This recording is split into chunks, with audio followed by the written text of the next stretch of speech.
right there close. And, oh, man, does it get any closer? Is he going to make it out of there?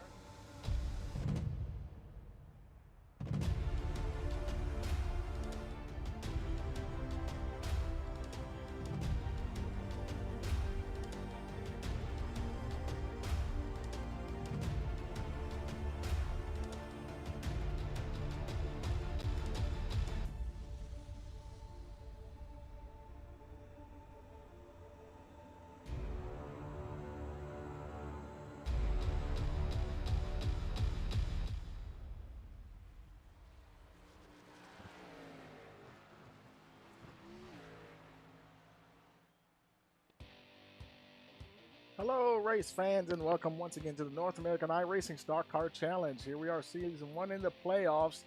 This is race number 1 of the round of 8. We're here at the Charlotte Motor Speedway at the Charlotte Roval. And I'm Tony Rice, your host. I got JD Green in the booth with me. How you doing there, JD? Good. How are you, Tony? Oh, great, man. I tell you, boy, it's been a long, hot summer, and seems like the weather's a-changing, folks. Only 67 degrees air temperature out there. Boy, that wind's gusting at 11 miles an hour. Track is still a little warm, though, 97 degrees. And how you think the car's going to handle this Roval with those conditions? I'm not sure, Tony. I'm just surprised that we're at the Roval. I'm excited. Charlotte Roval, here we come. 10-4, man. And I tell you, it's the guys, this is the first time that we've broadcast here at the Charlotte Roval, and this should be very interesting. And like I said, we're now in race number 1, the round of 8, and let's look at those playoff standings there. And of course, you have Dustin Swingle still your leader, with Kyle Rochelle second, Vincent Sora, Thomas Walter, Tom Sinchek now the top 5, followed by Landon Durhol, Aaron Kralik. Maurice Gomillion is in the cutoff spot there. He's the guy on the bubble, and so Patrick Hernandez, he's the first driver on the outside looking in, followed by James Trammell, Max Foner, Adam Westfield, Ryan Ferraro, Dakota Moniz, Jesse Thornock, and Mike Vano. So it's going to be a pretty interesting day out there today. Let's head on down to the track and see who's out there. They're wrapping up practice here. Yeah, I tell you, Tony, some of these guys, you know, they're so close to the end that they can almost see the finish line. But the ones that are outside looking in, to be at Charlotte Roval, that's like rolling the dice. You don't know what's going to happen. Absolutely, and this is going to be interesting. I'm looking forward to this race and see how these Cup cars are handled here at this facility, this Roval facility here, this Roval layout of Charlotte Motor Speedway. And whoa, boy, jumping the curb there, and a lot of that. Tony. Yeah, I think so. I was talking to JD before the broadcast. I think some of these cars are going to look like they're in Bristol instead of Charlotte when this race is over, and so this is going to be really interesting to see. And the guys, I'm wondering if any of these guys are, is this maybe if they've even run here a whole lot with these cars. Oh, and the checker flag's in the air, so we're getting ready to roll over to qualifying now. You know, because of the length of the course and everything, we're not going to have the live qualifying like we normally would have it, and so we'll be going to just the single car qualifying, and we'll locking in some guys as they get out on the track and see how they do here. And see some I would say most of these guys are used to just making a left turn, but there's going to be lefts and rights and all kind of jazz tonight, so this is going to be interesting. Yeah. First out is Austin Cook here.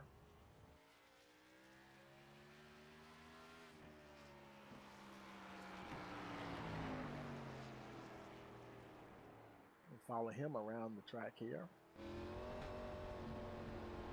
Very undulating track, you know, obviously plenty of left and right turns, but I mean elevation changes galore and tight walls. I mean, almost like I think you're at Monaco or something, and I'm like a little bit of everything. Here comes this high-speed chicane here, and let's see how he manages to go through there. Pretty smooth. That wasn't bad at all. That was nice. Bad. Yeah. I would have went 5 miles per hour through that thing, I swear. And here comes the second chicane here before they come. One right before the start-finish line. That's going to make some battles are kind of interesting. Guys trying to get a position. Let's see. I think he's just starting his first hot lap. So now he's got to do it again 2 more times. Over under, Tony. 5 cars on its roofs tonight. Oh boy. Well, that's a tough one. At first, I started to say under, but you know what? I'm gonna hedge my bets right now. I don't know. I'm just not even gonna say anything. I'm gonna give these guys the benefit of the doubt. They know how to handle these cars out there, and if they want to, the guys that are competing to get up to the round of 8, they know they're gonna have to keep it on track and keep it up near the front. You said you're not going to place your bet, but I don't know. Did you watch the same practice laps that I did? Yeah, I mean, it's you never know. It may just be practice. That's maybe what it is, Yeah. Somebody might be okay, and that did he touch the wall? I don't think he did. He did. Did he touch the wall? Yeah. Okay, so yeah. that lap's not going to count, unfortunately. Okay, and he's making his way around. He's got one more chicane to go. And let's see. I believe he did anyhow. Yeah, I wonder if he was the first guy on track because I don't see any lap times posted yet. He might have been the first one to hit the course, and now by him touching the wall, that first hot lap did not count. It does not count. So yeah. we do have somebody on the board, posted. Vincent Sora 2. there. Yep, and 3. There we go. Vincent Sora. Well, he was first. Now he just got bumped by Tom Sinchak. And he's starting his second hot lap. So 1:14.096 is the time to beat at the moment. More lap times coming in. Thomas Walter, he's currently fourth fastest? It's changing. More people are crossing the line. Aaron Collick, he's 6th fastest at the moment. Let's see, Isaac Morris, he doesn't have a lap time yet. And see, that's how I would be going right there, Tony. Oh, yeah. Ryan Ferraro, 7th fastest at the moment. And I think now, no, qualifying is not mandatory, so we may not see all the guys out here.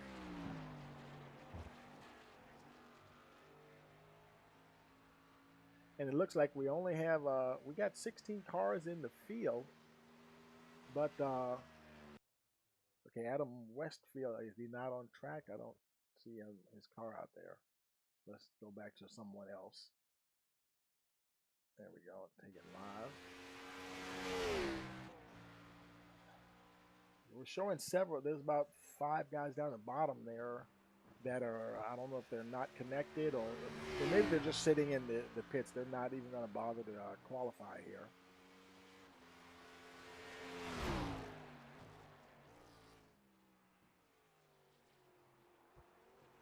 Maurice Gomillion got that new look going on here tonight.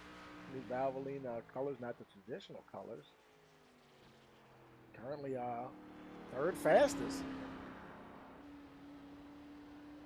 Remember how back in like guys like Boris said and some other guys that were like road racing specialists, and they would be brought in for some of these road races to drive cars. And yeah. Boris, of course, he's been at all the races, and I'm wondering if he's done, and he's not even trying to do another lap. I guess he's happy with that 3rd place position at the moment. And Kyle Rochelle, I think he might still be out there. Yeah, there he is. Currently 9th fastest with that 1:16.849. Very tricky. Crossed the line. Let's see, did he improve on his time? Yes, he does, and he goes up to P7 with the 1:16.319. So that'll do it for Kyle. And Isaac Morris, he's still out there. He does not have a time yet, though. Now maybe this will be it for him this time.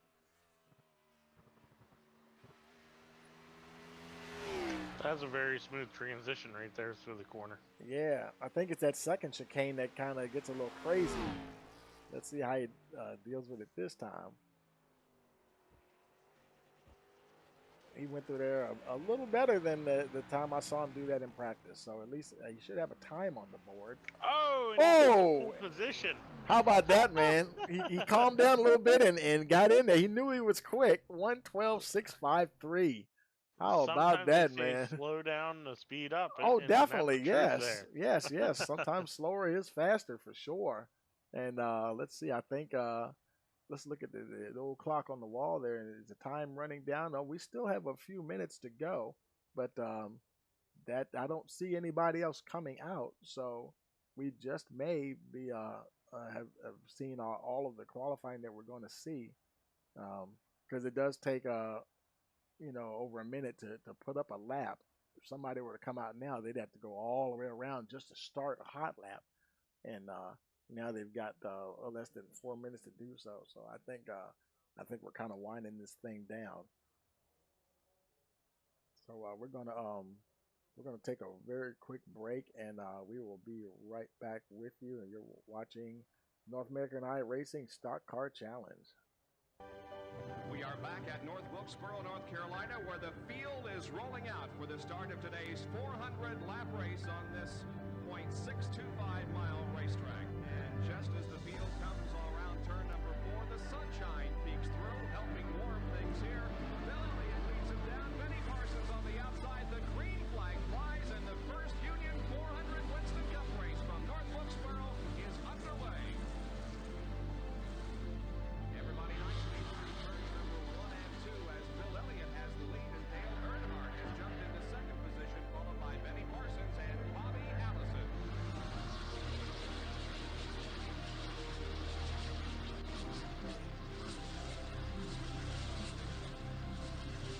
Here we go. It's just about to go away. They bump coming out of turn 4. Earnhardt gets the lead. We had just heard from our spotters that Neil Bonnet.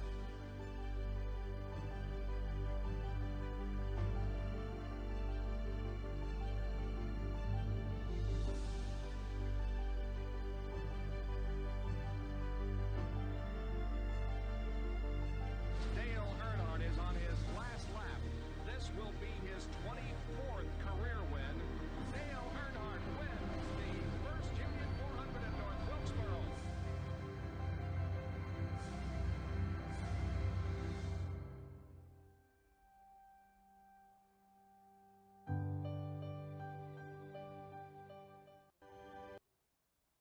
Okay, folks, we're back here at the Charlotte Roval, and we're waiting for that countdown clock to count on down to 0. We got just under a minute to go, and these guys will be ready to get it on here for 85 laps here tonight at Charlotte at the Charlotte Roval. This 2.22 mile facility, and that track temperature has come down a little bit. JD, only 89 degrees now. So that might help them out a little bit here. Yeah, it doesn't look like we're gonna have any more 80-degree days anymore, huh, Tony? Yeah, I mean, I don't miss it. I mean, I know it's sort of like you love the summertime, and a lot of folks love the wintertime, and but sometimes towards the end of either of those seasons, party is like, okay, you know what? I think I had enough now. It's time to switch over to the other one, and so like. Of course, here in Virginia, that weather's like happens very quickly. It's like somebody turned a switch and like, okay, now it's just instant cool all of a sudden. But looks like the clock is counting down, and we're rolling over to the race server now, race session that is. And let's see the guys. They're getting ready to come out now onto the track. Kind of a Le Mans style start there. So while they're coming out on the track, let's go ahead and take a look at the starting lineup here. On the pole, we have Isaac Morris, followed by Tom Sinchak. Then we have Max Foner in third position, Maurice Gomillion fourth, Vincent Sora starting in the fifth position, Steve Perry at sixth, Thomas Walter seventh, Kyle Rochelle eighth spot. Starting ninth is Ryan Ferraro. Aaron Kralik rounds out the top 10. Then we have Austin Cook in 11th. Ryan Bird in that 12th position, starting 13th. We have Adam Westfield, 14th position. We have Dakota Moniz, 15th Cody Porter, 16th James Trammell, And that's everybody. That's all the cars out there tonight. 16 cars, and so now we're just waiting for them. Waiting for the pace car. I don't know if it's a pace car or a pace truck tonight. Haven't seen it yet, and we'll look to see whether or not they get ready to head out. Because there's usually like a 2-minute countdown, isn't there? Like wait for folks to give them a chance to look at the last little setting they want to make. It's a fixed setup, but of course they still have 2 or 3 adjustments that they can make to the setup, like steering offset and whatnot. And guys just finalizing things before they head out. Everybody's all lined all up nice and pretty there, ready to go. It should be going in about 10 minutes, or 10 seconds, I should say.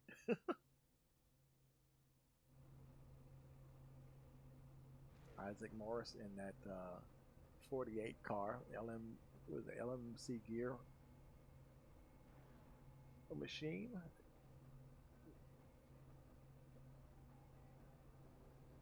And now he rolls off.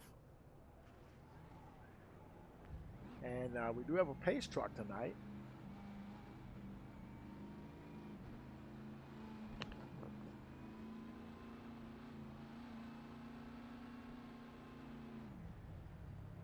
Hey, JD, your mic is muted, buddy. I don't know if you know it or not, but your mic is muted. Yeah, Tony, I figured you were having fun there for a minute. Oh, no. Don't want to spoil the race for anybody, but the 24 car just wrecked in Bristol, so.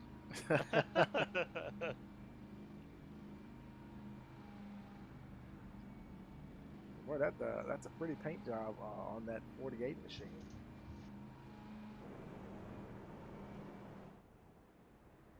That's kind of a metallic look on it there. Everybody's coming around. Check. There's Max Foner. Mad Max. Right up there in the 3rd spot. We're going to see everybody test out their road racing skills here today.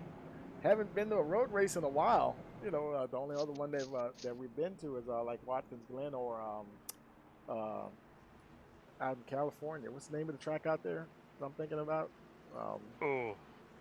You're asking the wrong guy. And and the funny thing is, I'm thinking like Riverside. I'm like, no, it ain't. It's not Riverside. Sonoma Raceway. That's the one I was looking for. Yeah, I was getting real old school there for a minute. Yeah, I'm not too much of a road course guy, so I give these guys all the credit in the world.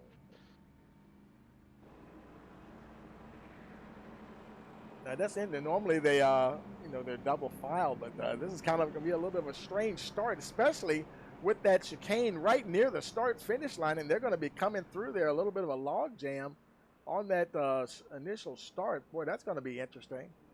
Like say if you're back there, Maurice Gomillion, and here they are. This is the first chicane, and the next one is going to be even tighter than this.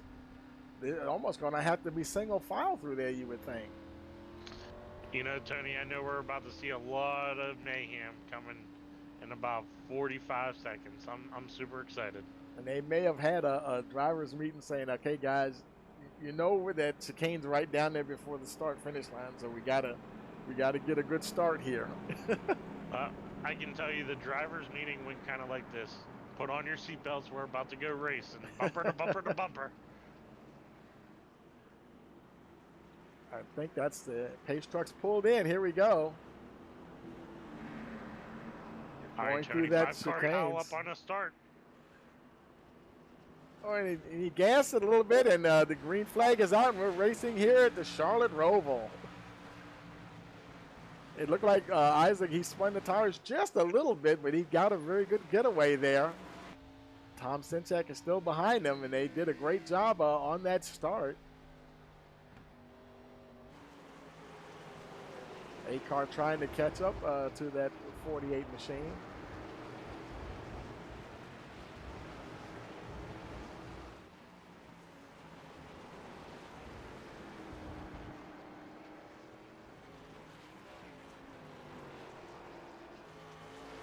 Sinchak, he's got That's Vincent Sora right behind him there. And well, look at the pile up back there behind there. Oh, a little bit of mayhem. Maurice Gomillion has an off there. Now we probably won't see too many caution flags. No caution unless a big foul up. Exactly. And I saw some other guys back there. Oh, and they did throw the caution. They threw the yellow. Okay, That makes it a little bit interesting. Yeah. Adam Westfield. Now, Adam Westfield, him and James Trammell did not start. So we have Thomas Walter. Where is Thomas? There he is there. Looking to see, do I see any damage on that 57 car? Would you be able to roll that back for us, Tony? Well, I don't have a replay. Let's see. Now we do have one here of him. Yep. Something happening, and let's look and see what happened to Thomas here. We'll slow it down here a little bit. He's got the 51 Max Foner in front of him, and that is on the outside. That's the 69 car, Stephen Perriott. They're coming out of that infield section. Oh, and Perriott gets up into Maurice Gomillion. So Thomas Walter, he was just an unlucky position there at the wrong place at the wrong time. And so, because I already saw the 40, when I looked at the 44, that was after they had already made contact there with the 57. So, well, the 57 did a good job of staying off the wall. I mean, he might have got touched on the back end just a little bit, but nothing terrible. Well, that was a lot. There was a pretty slow corner. They were coming out of that corner, so that was probably better for that to happen. And then, as they were getting ready to go into a turn, slowing down from one of the straights.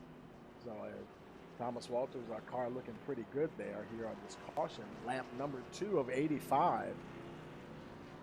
It actually looks like he got hit in the front. Maybe that's just an iRacing damage model there, but I'd have rather got hit in the rear a little bit more than the front. But hopefully the 57 car is able to put a little bit of tape on it and clamp it down. Now that puts him back to the 14th position. Isaac Morris, he's like, well, we're going to have to do this again. He got a great start the last time, and the guys are making their way down now, and not sure how many caution laps they're going to have on a Roval here.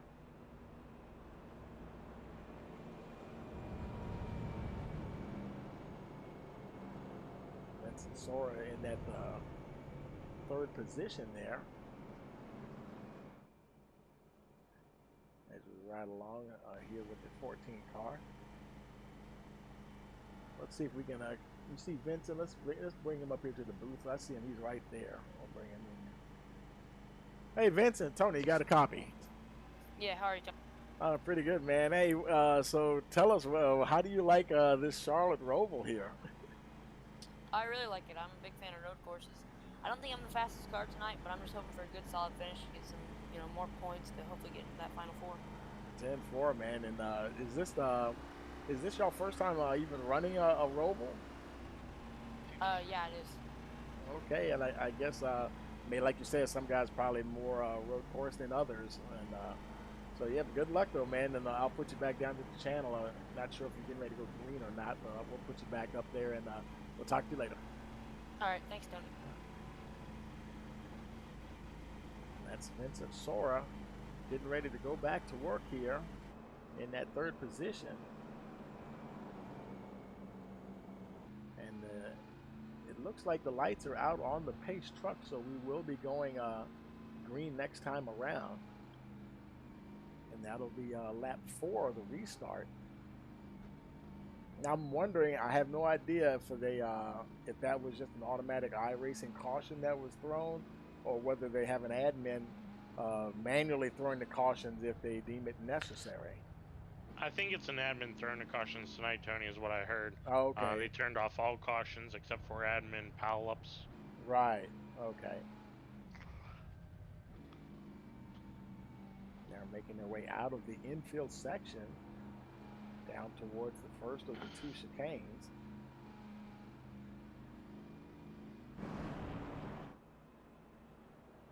Isaac Morris still your leader, still followed by Tom Sinchak, Vincent Sora, Max Foner still in that fourth spot there.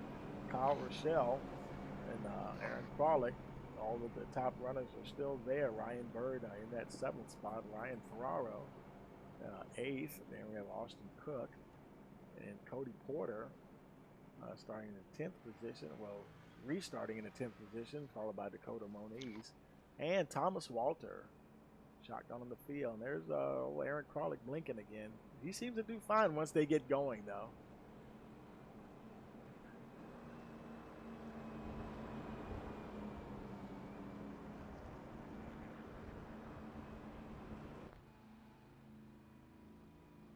Boy, this can be a very hectic place. I think this is going to be a very busy race for them tonight, and I'm pretty sure the guys they're going to be tired after this one. What do you think?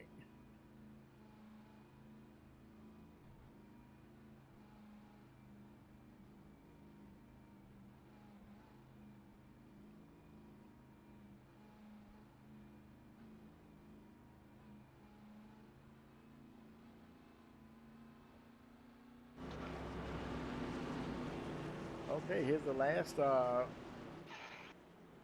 flag. Green flag is out. Here we go once again.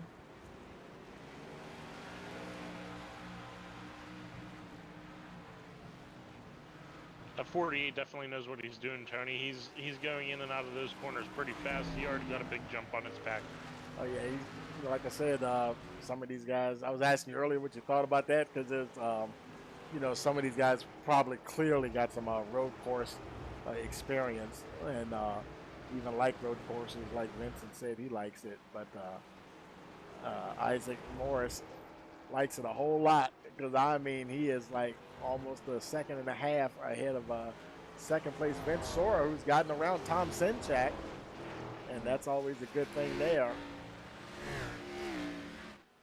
And even though it's a road course, it may not be their forte. And still, a lot of the guys that are up in the playoffs, they're still showcasing their driving ability, even if it's not at a style of track. Oh, he got a little airborne, and so did Max Foner. And Kyle Rochelle, he was there watching like, oh, boy, that's going to get interesting. Let's see what happens on the next one. Like it's a motocross. Yeah.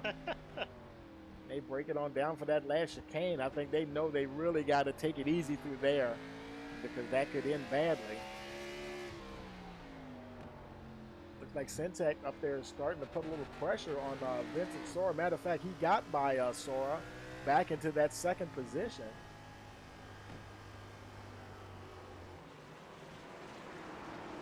They're now on lap 5, and Isaac Morris, he is just down the road, 3.5 seconds already. So this is the battle to watch here at the moment. Sinchak trying to keep Sora at bay. Boy, they get close to that wall as they come out onto the main track there.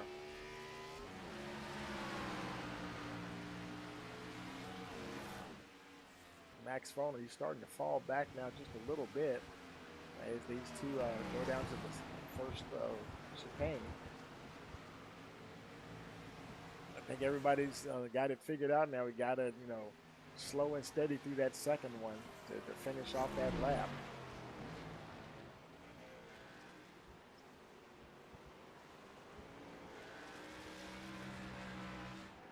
Max Foner still in fourth position. Starting to fall back somewhat steadily now, over a second and a half, and coming up on close to 2 seconds now. And yet he is 3 seconds ahead of fifth place Kyle Rochelle, and another battle going on. You can see on your track map the leaders in a world of his own. Then you have the second, third, fourth place cars, and then there's kind of everybody else. I would say maybe fifth, sixth, and seventh are in their own deal going on right there. Ryan Bird, he's trying to catch Aaron Kralik and Kyle Rochelle.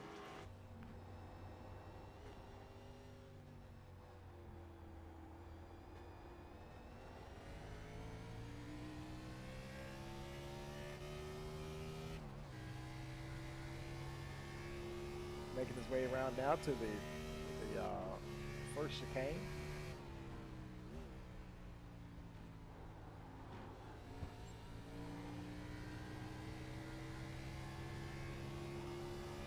When's the last time you ran a road course, JD? Was it like, say, Watkins Glen or something? Yeah, it was at Watkins Glen. I think I took 5th. Um, it was pretty entertaining to say the least.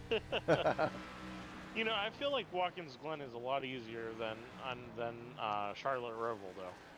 Yeah, this looks kind of hectic here for sure.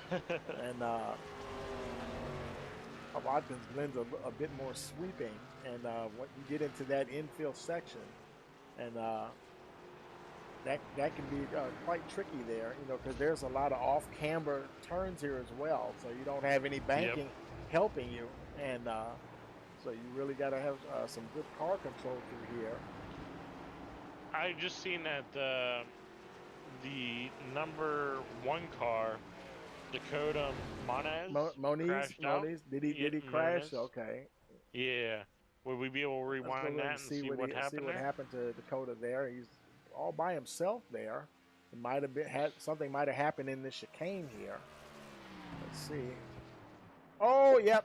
Oh. He kind of got it wrong going, and he looks like he had to tow back. Poor thing. He got there on his roof, so he didn't have any that's one chance. overturned. Yeah, that's one. You would say you're shooting for 5 there, right? And so yeah, that's Dakota Moniz probably towing back as we speak. Everybody else is still rolling here. And they get 1 fast repair. They only get 1 fast repair, which I'm a little surprised. You know, being a road course, you know, you thought they might have maybe at least 2, but hey, they're playing for keeps out there, and you know, and that kind of makes you think twice about, you know, putting yourself in a bad position or trying to push a bad position. You know, you only have 1 fast repair to work with, so it can get interesting. Look, Ryan Bird went off just a little bit trying to catch that 16 car.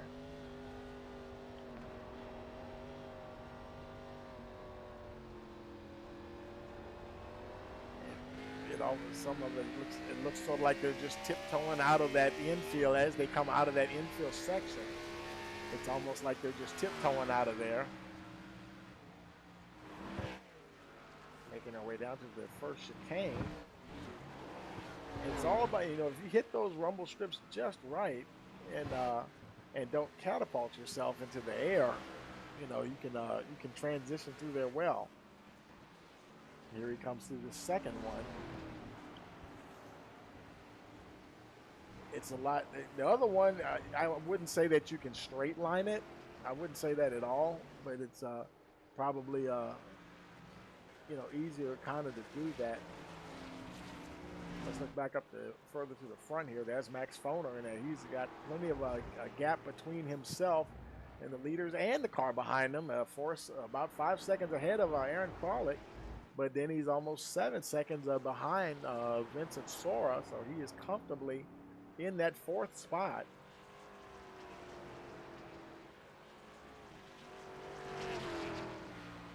Sinchak and Sora there.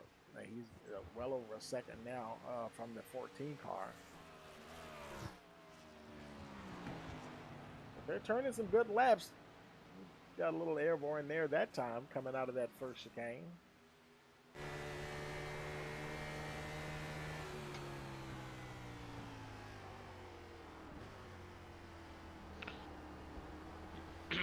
I'm surprised we haven't seen more mayhem already, Tony. I'm pretty impressed with these guys. Well, they are spread out a bit too, so that's probably one reason why we haven't. But there's Vincent Sora back to Aaron Kralik. Now he's got Kyle Rochelle and Ryan Bird. They're fairly close to each other, and Austin Cook is right behind them. But and I almost think these guys are definitely battling the track more than they are each other tonight. Oh, looked like Aaron Kralik's trying to make a move there, or was it Ryan Bird, I should say.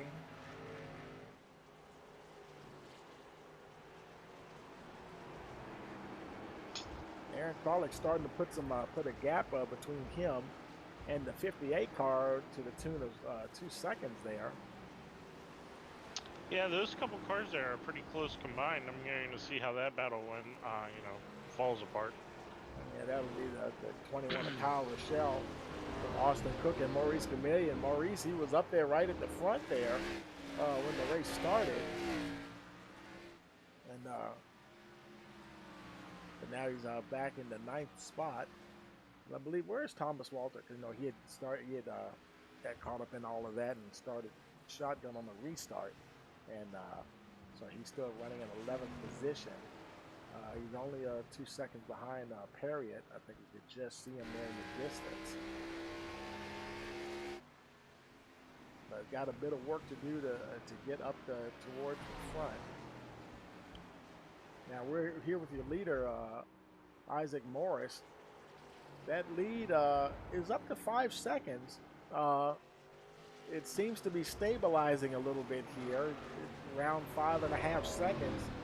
And that's still an excellent gap over second place Tom Sinchak. But Sinchak, he started to put more daylight between him and Vincent Soares to a tune of 2 3/4 seconds there.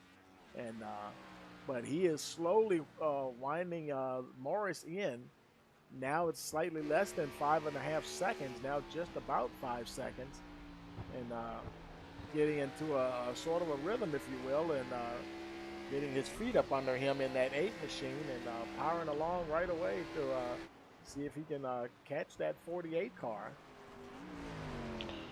Well, so far, Tony, Ryan Bird has been your biggest gainer for positions. Ryan started in 12th and is now in 6th position, as well as Aaron. Kralik. Let's see. Yeah, Kralik. Yep, and he moved up 5.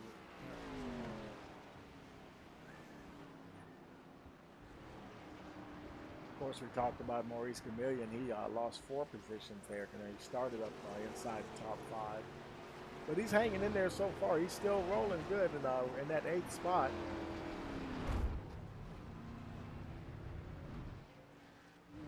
Oh, problems here for Thomas Walter and the 69 of Stephen Perriott. And they're able to continue on. Oh boy, and he got going. Cody Porter right behind him there, trying to take advantage. And looks like Perriott, yeah, he's trying too hard coming out of that turn. And came around on him. He lost his hood there as well. Yeah.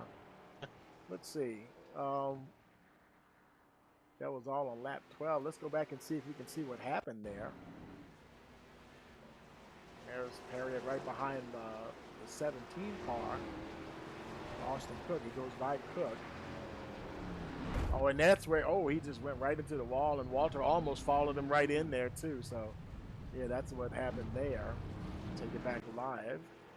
Now he's in the 13th position. Thomas Walter, now he didn't lose any spots. He was in 11th, and he's still in 11th. So I guess that's better than nothing. Even though you came to a complete stop, still didn't lose any positions. In fact, he's rather close there to Ryan Ferraro. Battle for trying to get that 10th spot. This track seems like a good workout. Oh yeah, for sure, Tony. It's making sure you're understanding what the car's capable of, left and right. Absolutely. This is probably the most braking that they've done all season. Yeah. It looks like Ferraro had an off there. He was blinking a bit. Now he's back on track.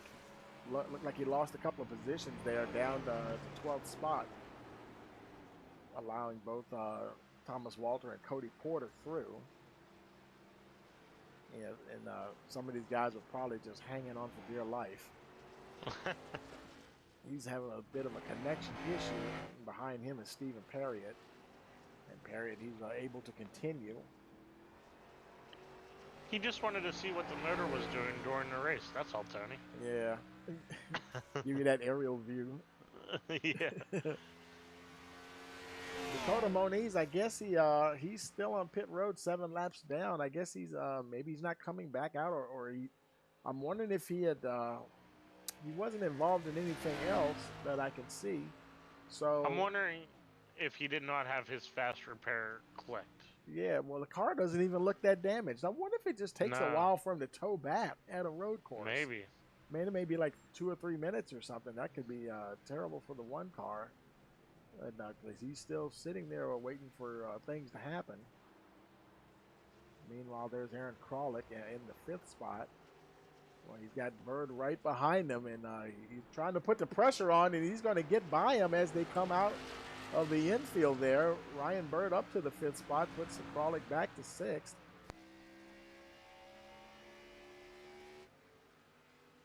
Now it's a race down to the first chicane. You can almost straight line that chicane if you have the angle just right. Of course, the second one, not so much so. Here they go through there as they get close to the start-finish line. It's almost more of a 90-degree turn going through there, so virtually impossible to straight line that. It seems if you hit that second speed bump, so to speak, you actually lose time and it offsets your car that you might get into that wall. So Right. I'm pretty impressed at seeing some of those guys miss that, knowing that that's what it's going to do. Yeah, that's where they had to slow down just a little bit. Maurice Gomillion working hard to catch Kyle Rochelle right here for that 7th spot.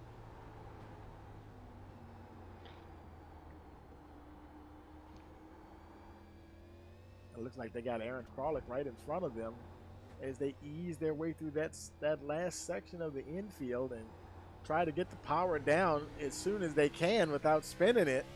Boy, they're really ginger on the throttle coming out of there, man. I mean, you don't hear no tire spin or anything. And you seen the 44 got loose there on that spin. Yeah. And he barely had any power to it. Yeah, that must be very tricky for them coming out of there.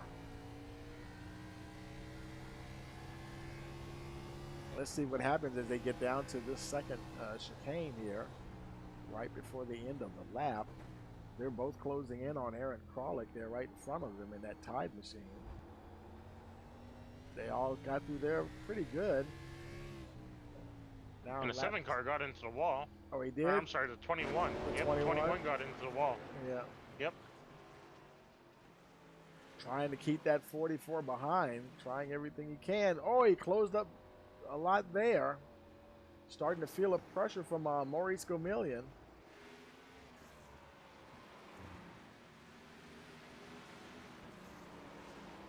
And Kralik, that's just what he wants to see. Let those guys battle it out so he can try to get away. That is one of the closest battles on track at the moment.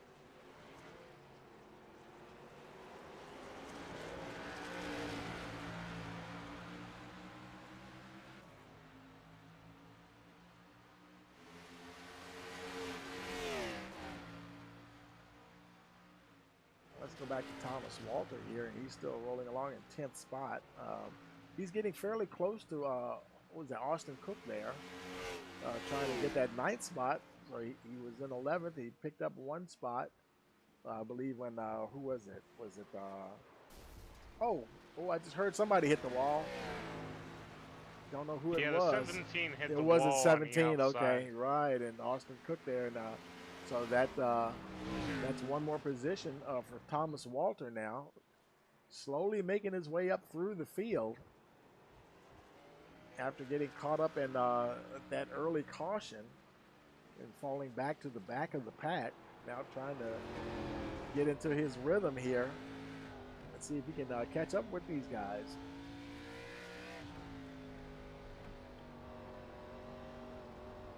I believe he started 7th. I'm sorry, go ahead, JD.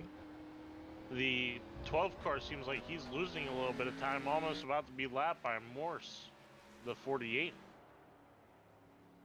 Yeah, I would say about 10 more seconds and the 48 will have a lap car. Yeah, Ryan Ferrara, he is the last car on the lead lap, and actually the last car running. Stephen Perriott is showing as retired. Dakota Moniz, interesting. He's still showing in the pits. I honestly don't know if he's towing back now or he's just sitting there watching the race. But so now we have 12 cars running in the race. And 44 just Oh, crashed. we got a crash there for, was that Maurice Gomillion? Oh, and he's on his side. Another toe in. That's 2. Yep, okay. 205. That's the number that you were shooting for, right? Let's go back and see what happened to Maurice there. I think it might have been the same thing that happened to Dakota. Might have been that final wall. Now, this is the first chicane. Oh, and he got it wrong there. And I think that was Kyle Rochelle just straight lined it. He just went across there and did not get caught up in anything. And yeah, that's a tough break there for Maurice Vermillion. And he is towing back to the pits as we speak. So that's going to bunch the field up. I know Isaac Morris didn't want to see that. He was enjoying himself. He had over a good 5-second lead. I guess he's racing now to go catch up to the pace car. Caution here at lap 19 of 85. And I wonder if the guys are going to come in and pit this time. Oh, there's the pace truck. He's slowing down to pick up the pace truck. And the field falls in line right behind him. So now they'll have to go all the way around before pit road will open again. And wait for everyone else to catch up. Morris, Sinchak, and Sora right there. Max Fona, he's still making his way around. Catch up to the front of the pack there. Max still holding on once again in that 4th spot.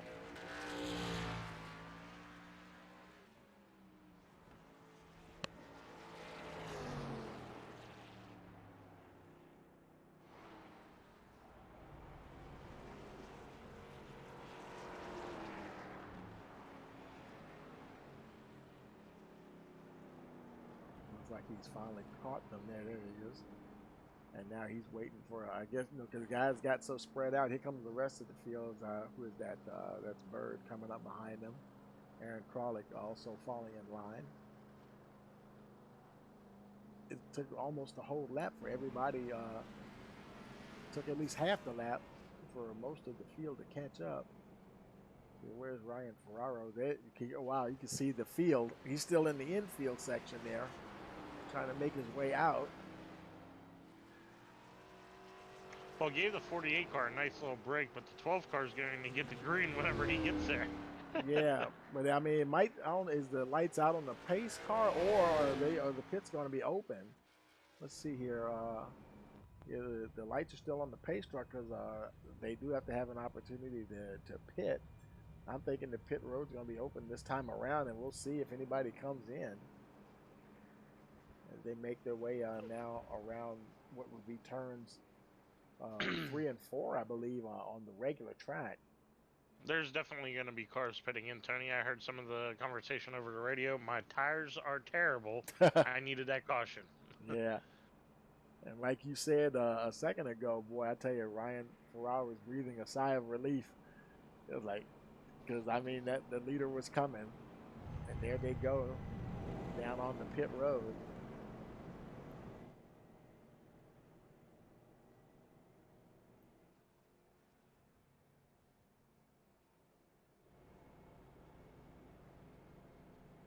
Almost a race down pit road. It's a long pit road, and making their way down to their first their spot there. Let's see how these guys, how fast their pit crews get them in and out of there. Morris and Sinchak, the first one's down. Max Fona right behind. And boy, just like that, they're right off there. Sinchak, he came out second.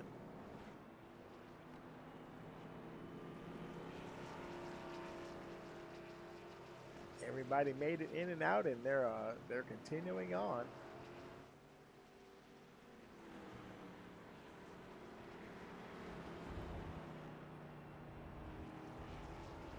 As they go catch up to the pace truck, and hopefully it's like, I guess, sort of a quickie caution. Like maybe it'll be green the next. I mean, the lights will go out on the pace truck next time they go around, because you know that's a long pace lap there.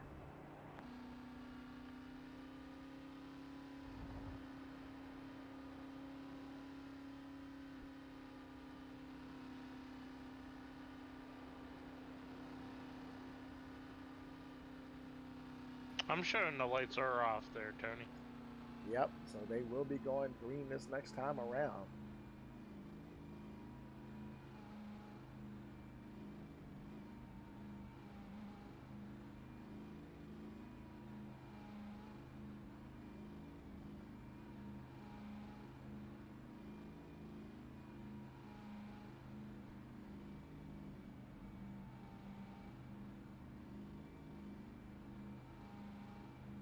Some of them are saying that they forgot to turn off their quick repair What? and Oh.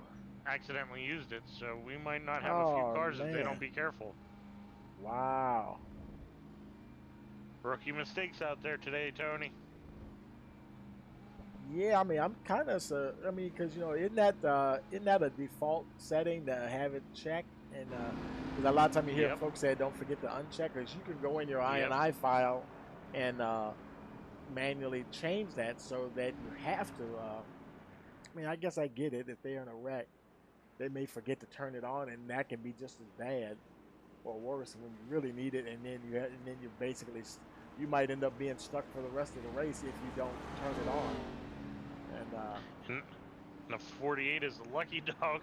That's wow. not a good time to get the lucky I tell you, dog how position. what in the world? And he just getting it as their place truck goes in. The 44, yeah. Yeah. He's got his they're work about cut to off be- for him now. Hey, at least he's not a lap down, but he's about to be.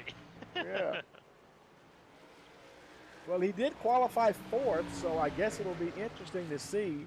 Can Maurice Gomillion, he's not, you can just see the leaders right behind him. Can he stay ahead of Morris? There's Morris in the picture now, and they are, it looks like from the relative there, they're sort of catching the 44, and sometimes it makes a difference when you're running clean versus you're battling with somebody. So there he is, and there's your leaders there. And you can clearly see the 44 in front there. We start lap 21.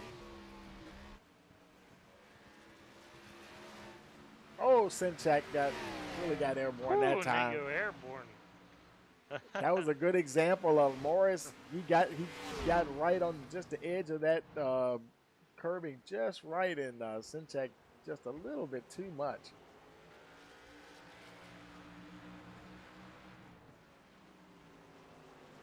Sinchak's probably hoping that maybe making a move now. He's not going to wait.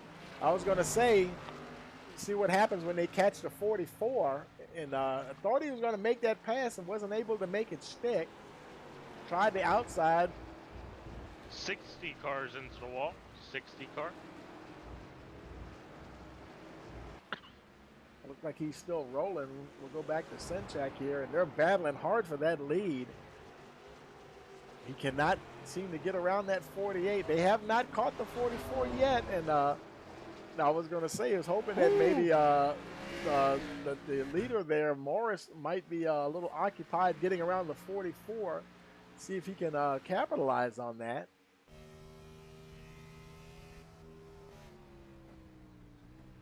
Maybe they go through the first chicane. He got through there better that time. Boy, he's smelling blood in the water now. It's just a matter of can he execute a pass? Oh boy, it looked like he was almost thinking about it. He's going to right here, Tony. Yep, feel it coming. Oh, and a little bit of door banging there, and said, "Excuse me, I'm coming through." And Vincent Sora also comes through. Hey, there's no problem with using him as a bumper. Yeah. They just ran into me. No, what did it say? That's rubbing his racing, I guess, huh? Looks like Porter, he decided to come down pit road. He might end up using a fast repair, showing a little damage on that left rear.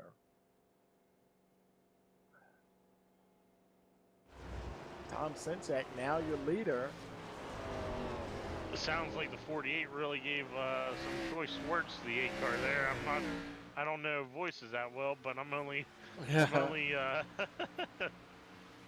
wondering. Yeah, that was that looked like a hip check, like you'd see in a hockey match or something, you know. And, he definitely was going for it, no doubt about it. And Morris, he just look how he just got by the 14, and folks, Tom Sinchek better put pedal to the metal now, boy, because that 48's Wonder if coming. we're gonna see a little bit. You know what they say? Wonder if we're gonna see a little bit of Italian. Oh, I can't even say it. Retaliation. Retaliation, There yeah. we Gotta get the bleep go. button ready. It's And poor Maurice Gomillion, he's gonna be caught up in the middle of it. Oh, and he's trying a little too hard, and he manages to keep it pointed in the right direction. I tell you, the 48, he is fired up right now, and folks, I guarantee you, he is seeing red mist right now. You don't want to be behind that guy. I'm telling you, the radio is amazing right now. I wish you could hear it. For my sake and the viewers, I'm glad I cannot. I'll let you know without the profanity. Yeah, we don't have a bleep button installed here, so we cannot. That's why we don't have race chat. Anyway, folks, because racing is such a passionate sport here and stuff, and things can and do get a little heated. Morris trying to get back around the 14. Sorry, he couldn't make that pass as easily this time. Excuse me. He does get him that time. Very nice pass through that final chicane. Picks up that second spot. Now, Sinchek did get by Gomillion, so Gomillion probably is getting some blue flags now to go ahead and get on out the way. And Morris got by. Sora kind of gotten stuck behind the 44. And I think the 44 is trying to let him by there, and he was staying to the outside so that he could go. Oh, and looks like the 48 got off. Oh, the man. track. Yep. At some point, I think his crew chief was probably in his ear trying to calm him down a little bit so he can get his rhythm going again. And because, now he's tagging the wall. The 48 is looking at the 14 like, I'm coming for you, I'm hungry. And, we'll see how that unfolds, that's for sure. Yeah, but now he still has to get by Vincent Sora, and Sora's not being any pushover here either. And if he can get close enough, looks like he's able to pull off some smooth passes in some areas. That might be a little problem for Vincent Sora right there. That chicane, look how easily he caught up to him there. He didn't make the pass, but he definitely keeps catching him in that final chicane. And Sinchek, I think Morris realizes that he's going to have to get on with the program because Tom Sinchek got almost a 4.5-second lead over these two, and he's just going to have to get by the 14 as soon as possible, which is proven to be problematic. Vincent Sora placing that car in very difficult places for Morris to execute a pass. Sometimes, even if you're not faster than the guy that's chasing you, some guys know how to make that car wide. Well, Tony, a little bit of an update. It sounds like they're battling not only in a race, but over the radio, too, and the 48 just got warned to calm down and pass clean. Right. Boy, that's interesting because you never would have, you could almost maybe expect that a little bit at a short track, like, say, Bristol or Martinsville, but you wouldn't quite expect that here at Charlotte Roval. And then once again, he made a nice pass that time on the 14. If he remains calm, he won't overdrive the car, and we'll see now if he can run down Tom Sinchek. And oh boy, won't that be something? If he's able to catch the 8 car. There's Sinchek down there at the end of that straightaway there. 48 got a little sideways there. Yeah.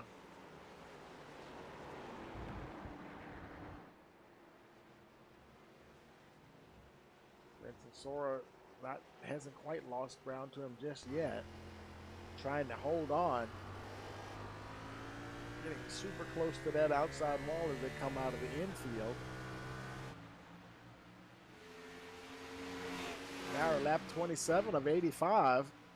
You can see Sinchak off in the distance there. That lead is now down. I want to say it was 5.4. Now it's like 5.2. So it is starting to come down, folks, and it's fluctuating between 5.2, 5.3 seconds. Isaac Morris, you know, he just needs to, he probably has the speed and the quickness to catch the 8 car, probably, but he really has to maintain his composure and just hit his marks and drive the car the way that he's demonstrated he's able to drive it.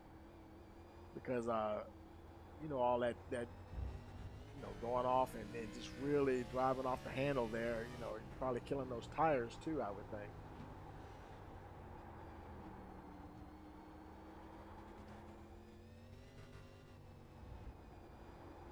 That's a bit of a tricky section that when they came over that rise there, no banking to help them out at all. The gap now is 4.5 seconds. So he has gained a second on the leader, Tom Sinchak. I believe it was 5.4 earlier.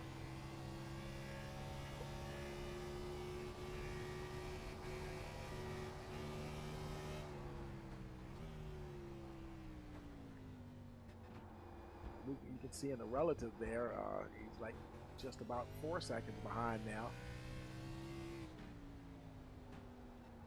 I guess the question will remain, what happens when he catches him?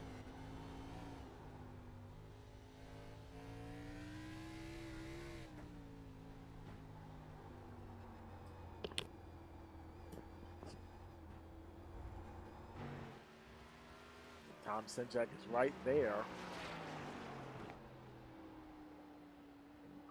You can't quite see the 48 yet on one of the longer straights. So probably there he is coming into the picture now. 3.4 by around 3.5 seconds. He's back there. Here's a good battle for 4th and 5th right now with the 51 car, and it looks like the 58 is going to pass him on the inside. Actually, the 51 said go ahead by to the 58, so he must know he's a little bit faster. Yeah, Max has been doing a good job. He's been running. He did good at Bristol, and he's doing good at this road course here. And so he's it's probably, like you said, probably easier on his tires. Don't battle a guy if you know that he's quicker than you. It's better to just run your own race for the moment. You still got quite a ways to go with lap 30 of 85. The next car isn't too far off Kyle Rochelle right there, but he's still about 3.5 seconds behind Max Foner. And we have Thomas Walter. Thomas Walter up into that 7th position.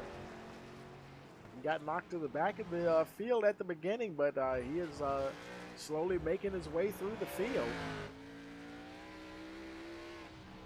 Now that the field has gotten a little strung out and everybody can get in their rhythm and hit their marks and really focus on racing the car, racing that track. Oh, was that a little bobble I saw there by Rochelle? Possibly.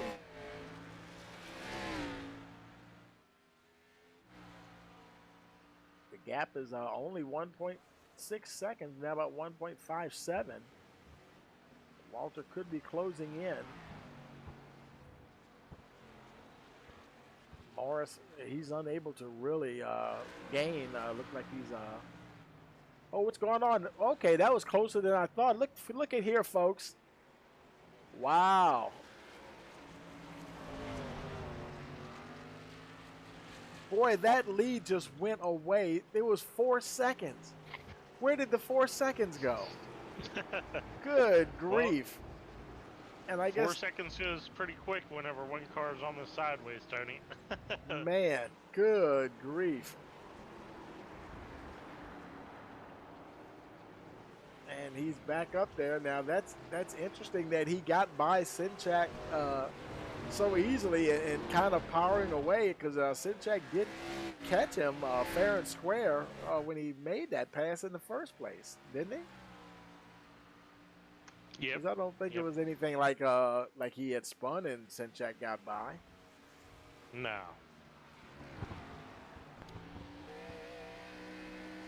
Sinchak, he made it through that chicane very smoothly there.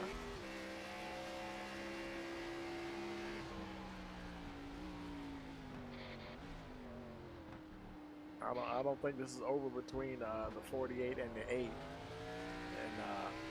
because we're not even quite halfway through just yet. Max Foner, he's back there now in the 5th spot. Kyle Rochelle is coming out of that last chicane. Across the line in 6th. Thomas Walter, he's continuing in 7th.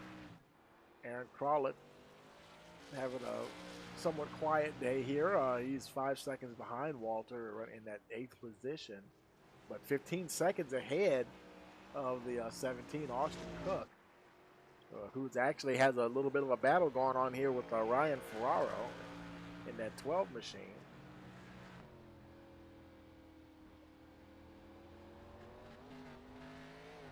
You know the thing about road racing, if you get something wrong, if you get it wrong and you spin or something. Oh, and speaking of getting it wrong, did Ryan Ferraro, did he just crash? I think he might have just crashed here. Yep. Let's go back and see what happened. Here we go through the infield section here. Oh, and got on the power hard into the wall. Man, and those concrete walls do not budge, ladies and gentlemen. And oh man, and you know he had to just tow back. So that's going to take him a minute. So that's a tough break for Ryan Ferraro. Let's take it back live here. So here we are with Sinchak. So now that's got, we've got 9 cars on the lead lap. Austin Cook, he's kind of in danger of going a lap down. The leader is not too far behind. He was showing there in the relative for a hot second there, but now he's not. But his name was in blue. iRacing will do that. If you're getting close to getting a lap down, it'll go ahead and make your name blue. But his name is turned white once again, so he's for the moment, far enough ahead of the leader to stay on that lead lap. Should a caution come out, of course, he would be the lucky dog anyway. There's no one around him battling for that position. So if he were to lose the position to the leader, wouldn't it be a terrible thing?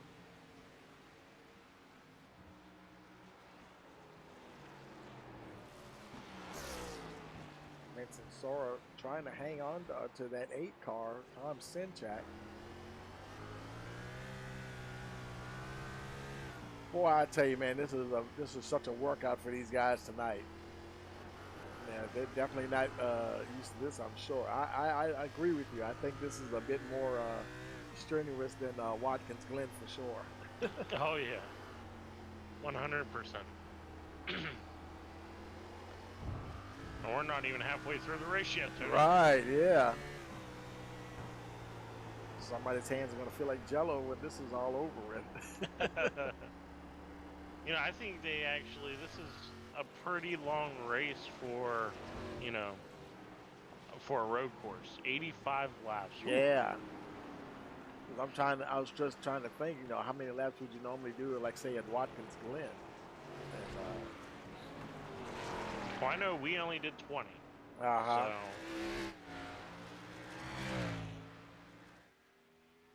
Max Foner in that 5th spot. Kyle Rochelle about 4 3/4 seconds behind. I'm sorry, I'm looking at the wrong thing. Thomas Walter is 4 3/4 behind Max Foner. Behind Kyle Rochelle, and Max Foner is 2.1 ahead of Kyle Rochelle. We'll get it right here in a minute. Aaron Crawlett continuing along.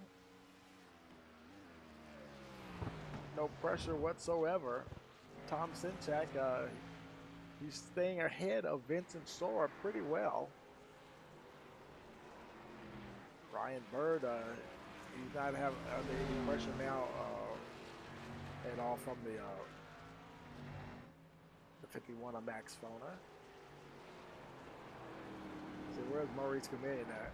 Right now, Maurice is the lucky dog. If the caution were to come out right now.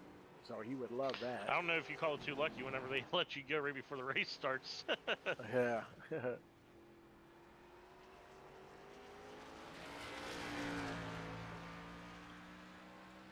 Yeah, his fortunes changed a bit. You know, started fourth in the race, I believe, and got caught up in that, I believe, that first caution, and just kind of been going in the wrong direction ever since. But it looks like he's handling the car pretty good out there, but just had a bit of bad luck. It's truly amazing to see Ryan Bird, though, start in, you know, what was it, 12th position, and ended up in 4th right now. Right. Moved up 8 spots. I tell you, that's something.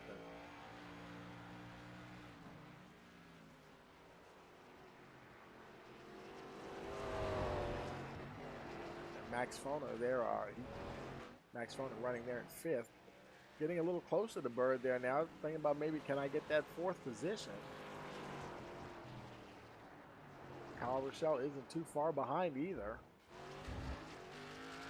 Spin those tires just a little bit.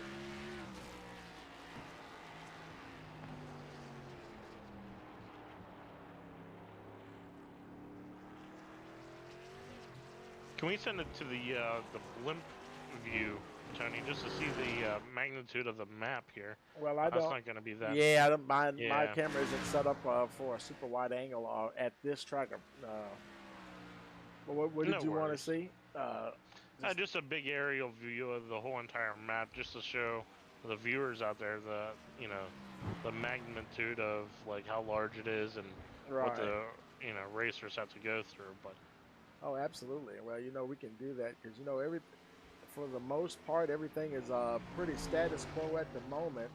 So we're going to take us a quick break, and we'll be right back. You're watching the North American iRacing Stock Car Challenge here in the playoffs, race number 1 of the round of 8. We will be right back.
Okay, folks, we're back here at the Charlotte Roval with the North American iRacing Stock Car Challenge, and like we were just talking about, you can just see how huge this place is, and also looking at the layout of this course, very impressive road course here at the Charlotte Motor Speedway, rolling along there with Cody Porter.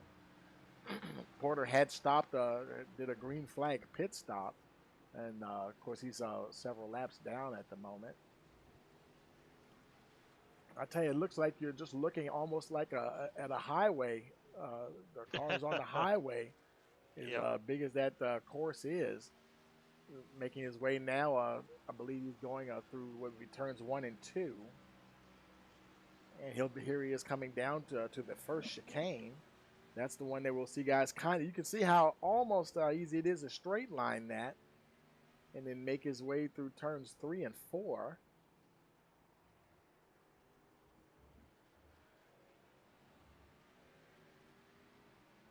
And doesn't look like he's going to complete the lap. He's coming back on pit road once again for some reason. Cody Porter having problems today. He had just been in there. He didn't. He hit the wall while we were on commercial break there, Tony. Right, I saw him go in to the pits during the commercial, and but he came back out. But now he's back in the pits again, and because he had stopped, I believe. And so now he's back in there once again. Something's not right with the car. I don't know if he's already used this fast repair, because we see that damage from earlier in the race. It's still there. So I was thinking he still had it. Maybe he's just trying to hold on to it, I guess. Isaac Morris, a very comfortable lead here. Just about, call it 7 seconds, folks, ahead of Tom Senchak. Senchak under enormous pressure here from the 14 of Vincent Sora. Here on lap 40 of 85. Very close to the halfway point here.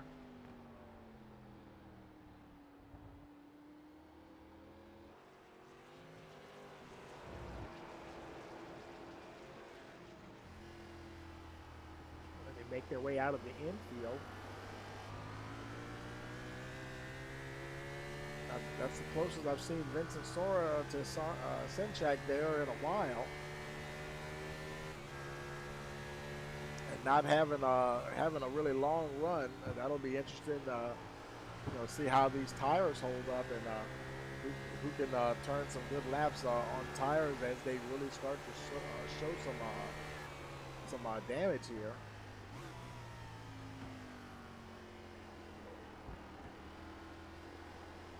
They cross the line already on lap 41, the leader is, and now they cross the line to start lap 41.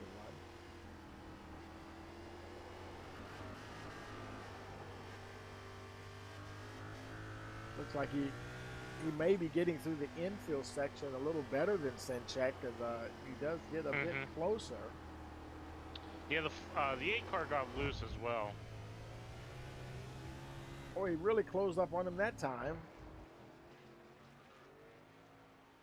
Tom Senchak, he is able to keep him at bay long enough till he can get back to that the end of that infield section there. Here they go right now, making their way out. But Sora may be close enough now to get a little bit of a draft here. I think he's fixing to do a pass here, folks. He didn't do it that time, going through the chicane. Oh, who's that flipping? Is that Max Foner? Caution. And they threw the yellow. They threw was that Kyle Rochelle? Okay. No, that was a 17. Was that the 17? Okay. Yes, sir. Oh, wow. Now he's lost his hood.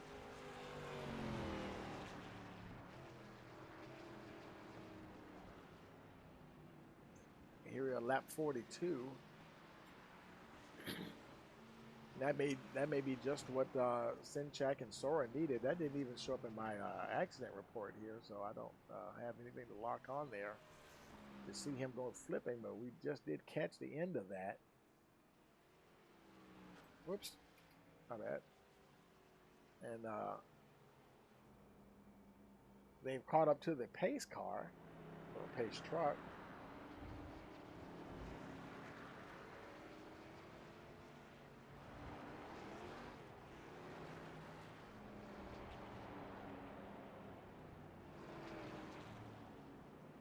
So this is just about, lap 42 and a half would be like the halfway point. So we're just pretty much there now at the halfway point.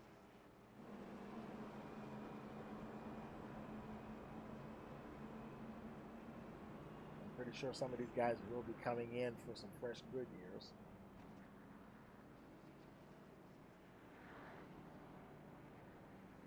There's Maurice Chameleon I saw. He must have been the lucky dog, I'm thinking.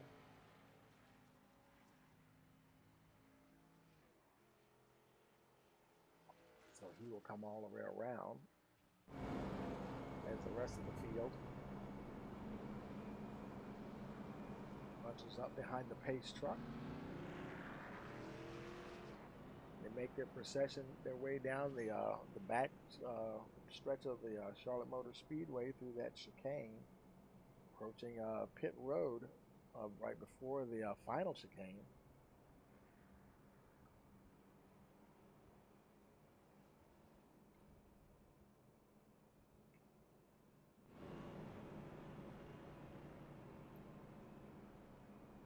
Let's see who peels off here, goes into pit road. I would kind of think everybody would. Well, they haven't met the fuel window yet, so it's going to be curious to see if they're going to actually pit or not.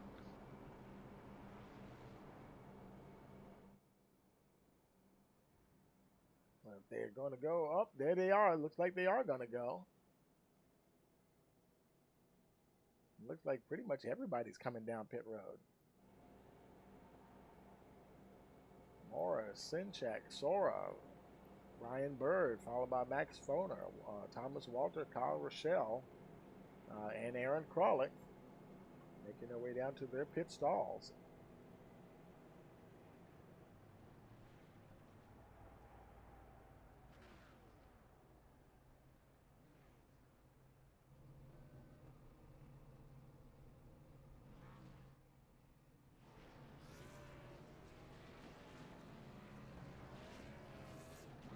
Like Morris, he's going to get out, and look, Vincent Sora won the battle off of pit road between him and Tom Sinchak. And folks, I tell you, doing it Formula One style, sometimes that's how they make passes. They may not pass them on the track, but they'll get them in the pits.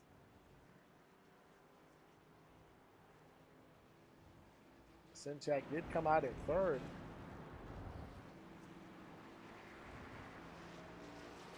Now the question will be, can he get back around the 14 car?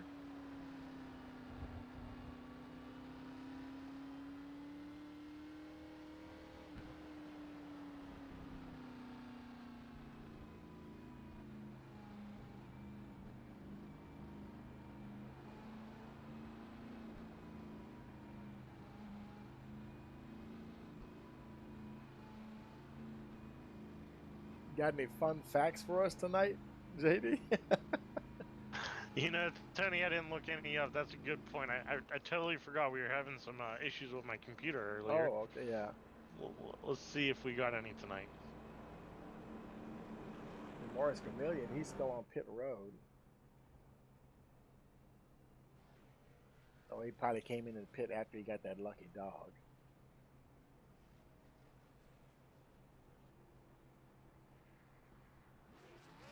One thing's for sure, you're definitely not in danger of losing a lap here if it's just a regular pit stop. Not going. Yellow. They waved it off for some reason.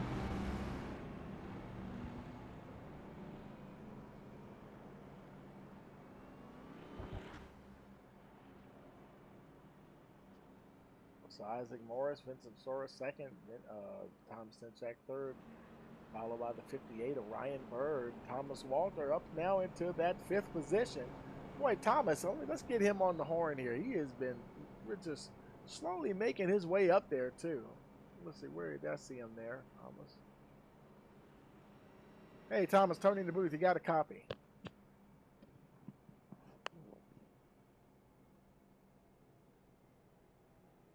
Mic check. Thomas, you got a copy. It's Tony in the booth.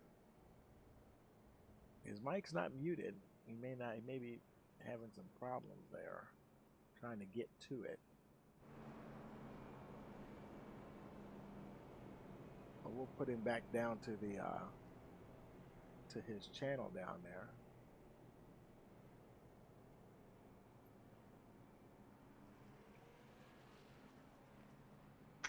You know, Tony, it's just bringing up about the hot dogs and the hamburgers and the sodas again.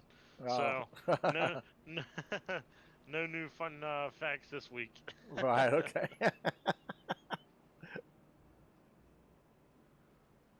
Yeah, we're trying to get a word with Thomas Walter there. Couldn't get him on the mic. Let's see if we can find. Let's first of all let's go up with the leader here.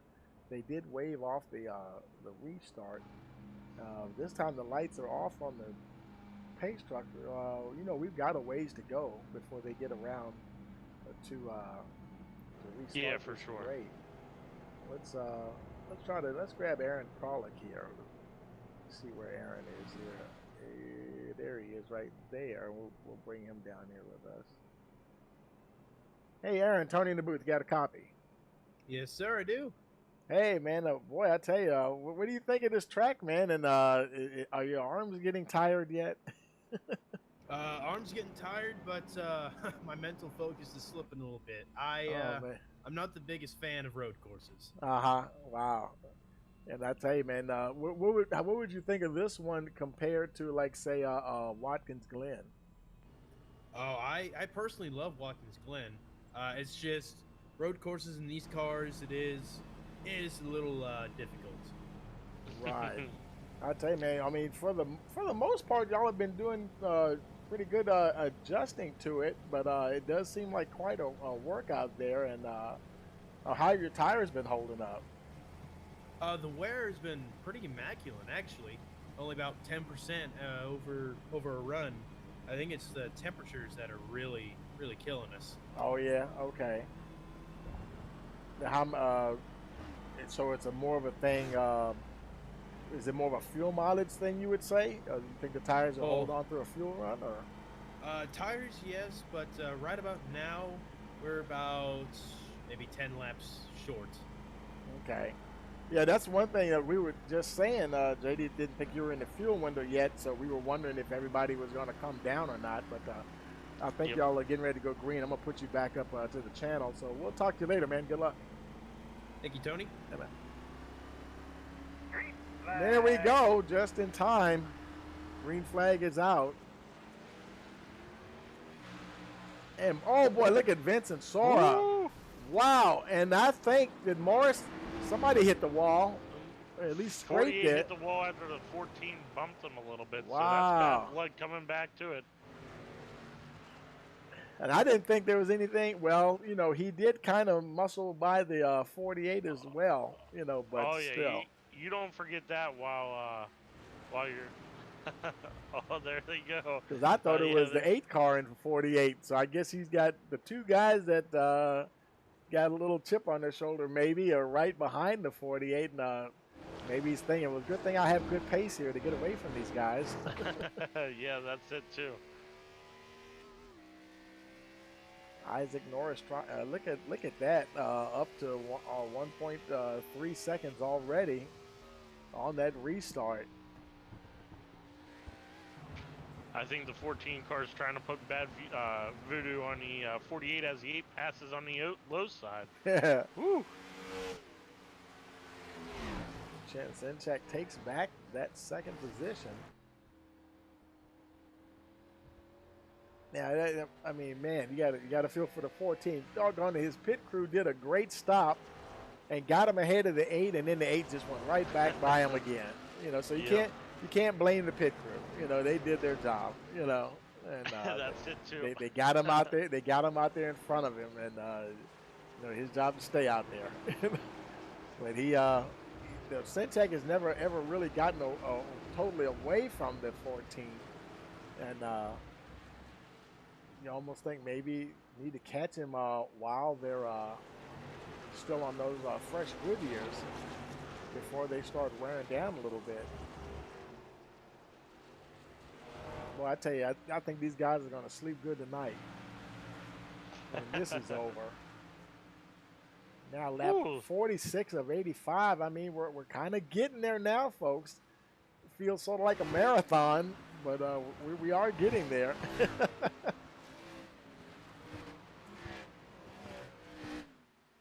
they're rolling along. Ryan Bird, he's back there in that 4th spot. And, Now we'll see if Thomas Walter, he's ahead of Max Foner. Max Foner, that may be the furthest back we've seen him all night, and so he's kind of keen on getting his spot back. Hey, I'm a 5th place guy. I'm Mr. Top 5 here. I'm supposed to be up there, but Thomas Walter gonna have something to say about that. Oh, and he almost runs a little wide there. Almost collects the wall there, but manages to keep going.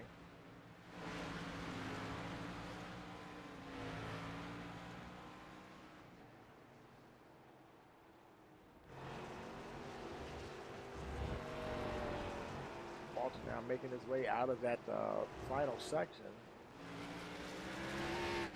Starting to get a little closer there to Ryan Bird.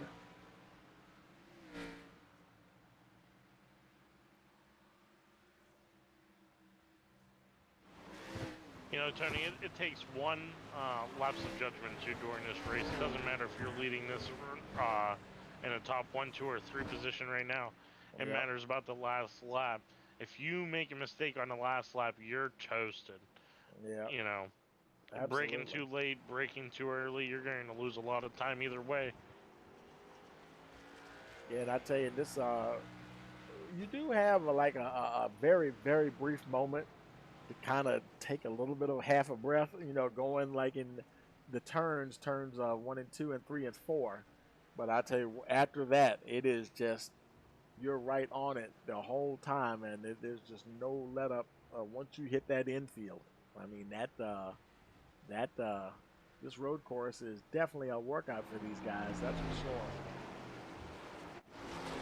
Look at Aaron Krolick now. He's got a bit of a battle. He's coming under some pressure from Kyle Rochelle. Maurice Comedian back on the lead lap, and he's trying to hang in there with the 21 car now, about right around a half second back.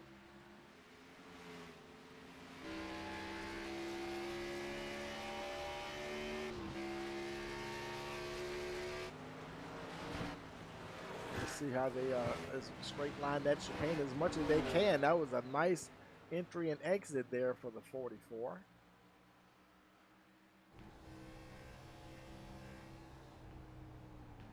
It looks like, oh no, Max Foner is on pit road. Man, he has been doing so good out there tonight, and boy, he may not lose a lap, but he's definitely going to the back of the car. It looks like only 9 cars are, man, I'll tell you, this has been a little bit of attrition out here tonight. Only 9 cars running now. And Max Well, this might be a smart play. He's probably in a fuel window now, and he probably knows that, and he's going to change his tires out and get out there and run the rest of the race. And knowing that these guys are going to have to stop again, and he's still on the lead lap. And let's see where you can see him coming out. Look at the track map there. You see him coming out of the pits there in 9th position, and he's a good half of a lap behind the leader. So he may be able to hold on. Going to have to pit one more time. Exactly. Yeah, he might have, like you said, he might have just fixed that situation for himself there.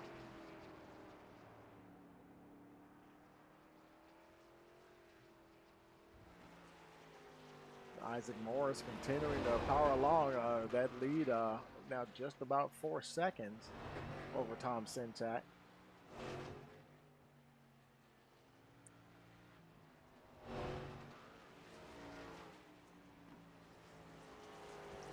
I can tell you one thing though, the 14 hasn't forgotten what 48 done to him, so. Yeah, he's about 6 seconds back at the moment. Got a little bit of a gap now between him and Sinchak, about over 2.5 seconds. So, man, Sinchak really got away from him there. He was right there with him, but definitely lost ground to the 8 car there just a little bit. Thomas Walter now he's made his way up to 5th. He wasn't able to keep up with the leaders, though. He's showing 13 seconds behind the leader, 1.7 behind Bird. but he's done pretty good to get up to that fifth spot. Smooth transition into those S's right there. Yeah. Let's see how he does on his second one. Yeah, you definitely got to get on the binders just a little bit. That wasn't too bad. No. He definitely didn't get as airborne as we've seen other people get. That's for sure.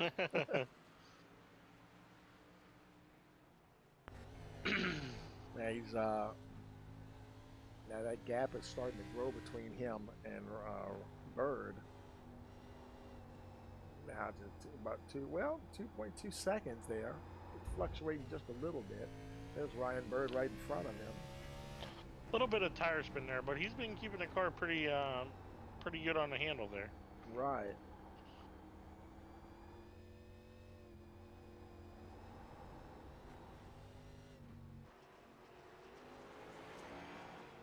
Powers out of that infield, making his way down now to let's see, where is he at? Turn. He's at 3 and 4. We're going down the backstretch here toward that chicane. Oh, got through there pretty good.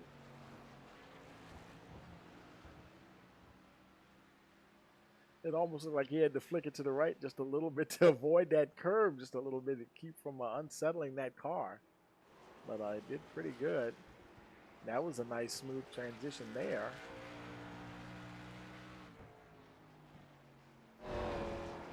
There's Ryan Bird, the guy that he's trying to catch.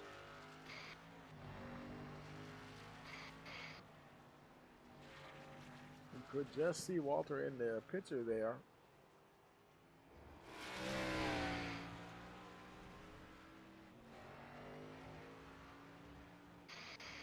It seems like it's as closer. It seems closer when you look at. There's Walter right there, but that's a big 2.7 seconds.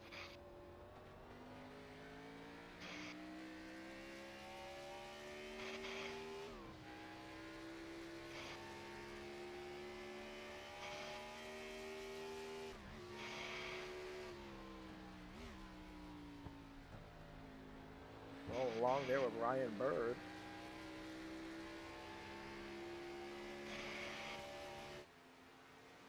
Meanwhile, your leader, Isaac Morris, he's just continuing along, 3.5 seconds ahead of Tom Senchak.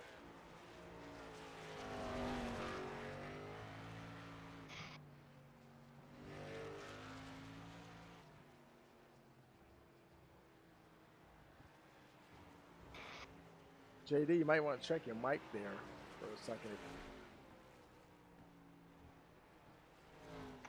You got me, Tony? I got you now, yeah.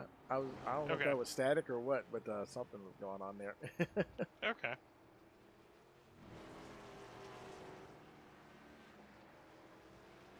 There's Kyle Rochelle. Well, he's 22 seconds behind the leader, 2.6 ahead of Aaron Kralik, and about 3 seconds behind Thomas Walter. So now the guys are kind of just getting on with the business of navigating this 2.22 mile facility here, this road course layout at Charlotte Motor Speedway. And they probably wouldn't mind just be racing the regular track right now. But this is what they have to deal with, and this is what they got to do. You know, they got a job to do, and they're sticking to it. And Trish, okay, okay, I was about to say I thought he was going in there. Caution's out. Oh, caution. Okay, let's see what happened. Was that Aaron Kralik? Make sure you got your release mark It was a correct 16 so that car you time. can Yeah, road. okay. Yes, I Let's do, sir. see. Oh, wow. He must have had to tow in. A lot of damage on that 16. Let's go back and see. We can see what happened to Aaron here. Here he comes down to that first chicane. Oh, wow. That wasn't good there. Woo. That got him up on his roof for sure. We got 3. Yeah, let's look at that again. Let's slow it down. And so that's a straight line.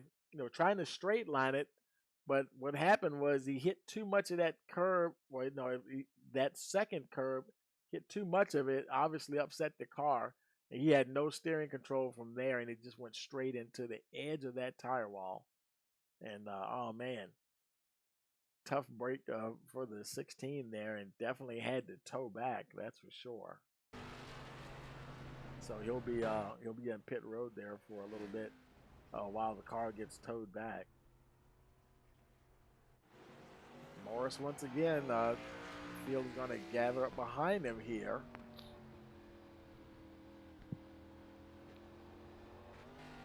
Well, you know what this is going to open up, Tony. The 48 and the 14 is going to be close together again.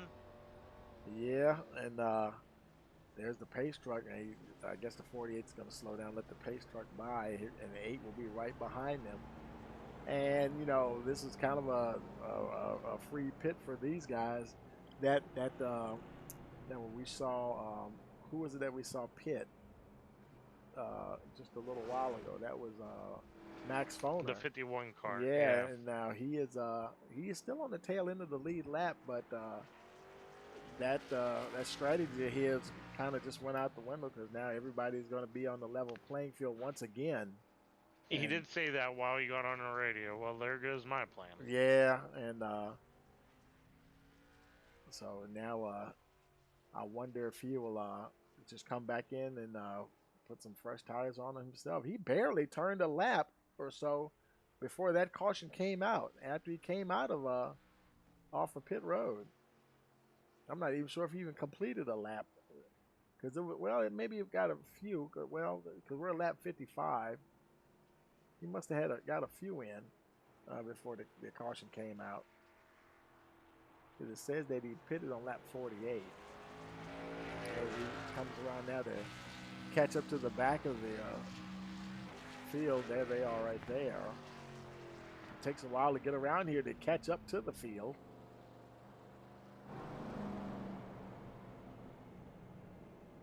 Making their way down the back stretch. I'm thinking everybody's going to come in and put some fresh Goodyears on and top her off for the end of this race here. And it'll be less than 30 laps to go once we go green once again. Let's look and see if they all come in at the pit road. I'm thinking pretty sure they will. Even Max Foner will probably come in just to keep his tires as fresh as they are. I don't think at a situation like this you'd want to chance, well, my tires are only 5 laps old or something like that, and stay out just for that track position. Looks like everybody's coming in here. Let's see, does Foner, looks like Foner, looked like Morris tried to fake him out. Oh, wait a minute, somebody stayed out. Who was that? Was that Maurice? Let's zoom in on him there. No, that's not Maurice. Somebody. For a minute, I thought somebody stayed out. Okay, there's Morris. And yeah, I believe the 44 car stayed out. He did stay out. Okay. So Yep. where is Gomillion at? There he is. So, okay. Now he's your leader. And he last pitted on lap 42. Yeah. And you know, maybe Maybe he's turning it off in the corners. That's a lot of corners to turn it off. Man, I'm thinking, well, maybe they have some points they can get for leading a lap. Maybe he's just trying to get as much as he can get. You know what I mean? During this playoff session that they're in here, you know, the round of 8. Let's see, where is he at in the standings? And let's see, Maurice Gomillion is right on the bubble, so you know they may get bonus points for leading a lap, and that may be the reason he did that.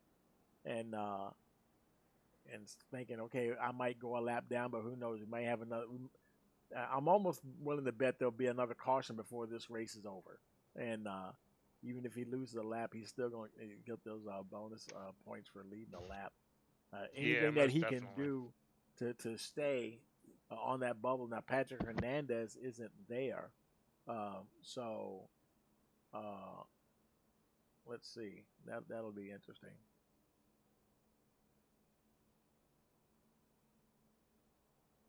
Let's go back to there we go.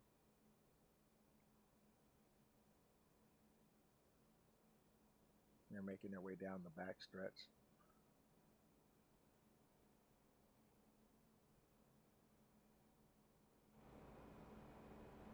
I wonder if he's gonna pit anyway. The lights are off on the pace truck, so they will be going green. So he's probably committing himself to stay out there. Everybody else just pitted lap 55.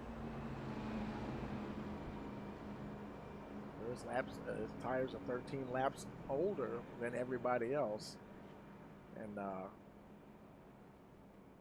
that had to have been the strategy, I would think, just to get some bonus points. You know, I'm seriously thinking that had to have been the strategy for him to do what he can. Oh, and there he is. He's just going to give up that lead as they get ready to go. So it goes right back to Morris. They go green. Gomillion got his bonus points, and he's coming on in for his tires. He is on the lead lap. You know, he'll probably should be able to get in and out of there long before they get around. You can see he's already got almost a 3/4 second gap. He has such great restarts. Now there's Gomillion. He's got the right sides on, left side's getting ready to go on there, and they're getting close to halfway around the track, and now he's down and away. And you know what? You know, like you said, you know, there may be another caution here. So, Yep. He probably didn't have anything to lose. It better that at least he didn't lose a lap, and he's probably out long enough, far enough ahead of the leaders that he may be able to hold on and stay on that lead lap. If calamity happens, he will be completely away from it as well. He will not be caught up in anything should something go wrong for the other guys on the track. Got a lot of clear track ahead of him. So it'll be interesting to see how this strategy plays out here. Meanwhile, your leader, Isaac Morris. Okay, Tom Sinchak. Whoa, boy, he didn't get that big of a getaway this time, did he? Sinchak turning up the wick here just a little bit. Oh yeah, 8's waking up, or I'm sorry, the 8 car's waking up a decent bit, and the 48's, you know, just in his reach. So it's definitely something that we haven't seen all night. So this will be nice to see. It will be.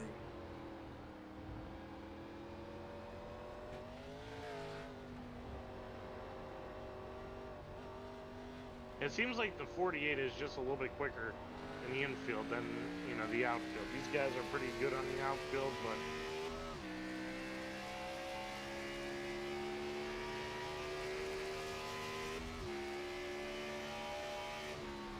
Boy, they come flying down to that first chicane, and man, he just did get it. I mean, he is right on the limit, trying to hang in there with Isaac Morris. well, I'm wondering if the draft isn't going to help him a little bit.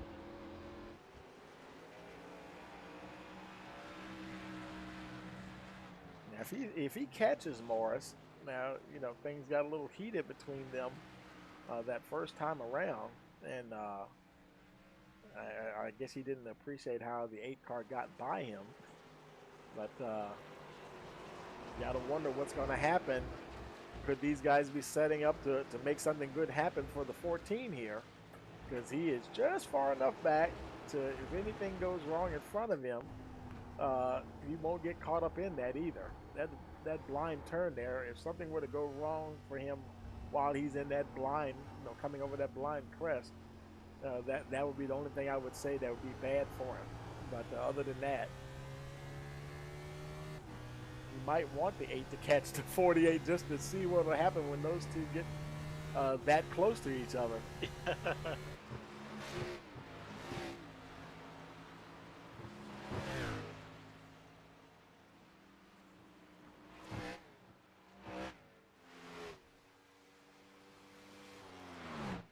Ryan Bird running in that 4th spot. And old Max Foner, he done got back up to that 5th position ahead of Thomas Walter. So he might have beat him off a pit road, perhaps. Because we know we saw Walter get by him earlier. Now Walter back to that 6th position, trying to catch that 51 machine.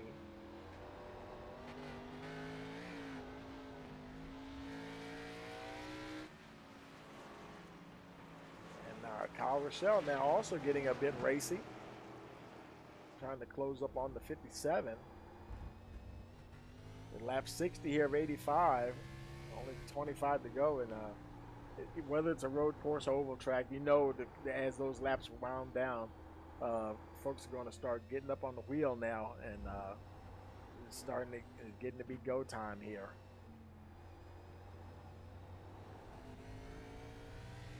Trying to power out of that final turn as best they can.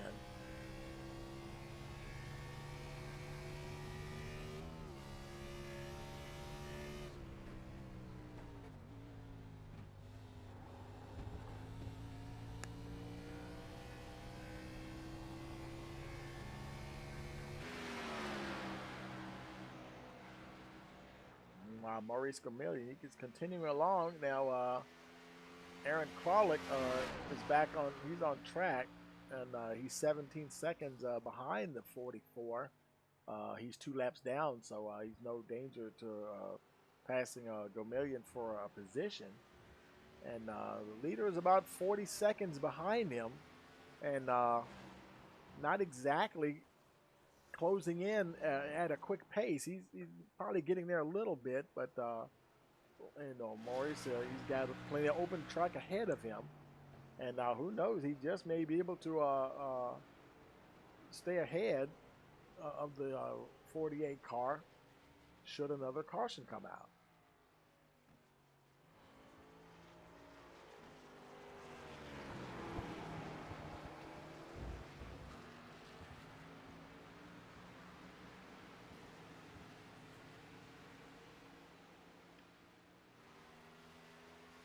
Sinchak now 2 seconds behind Morris, 2 ahead of Sora.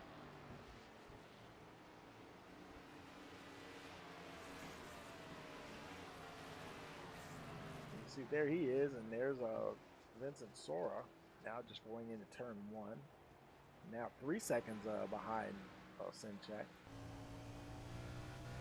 There he is just up in front of him.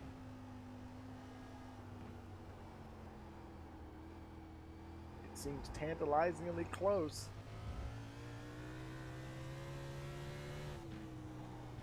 That's a big word, Tony. Tantalizingly. You know, it seems like today's race I've been a little bit more quiet than normal just because there's not a lot of action back and forth. So if I have to say that you're using 2 big words, then screw it up.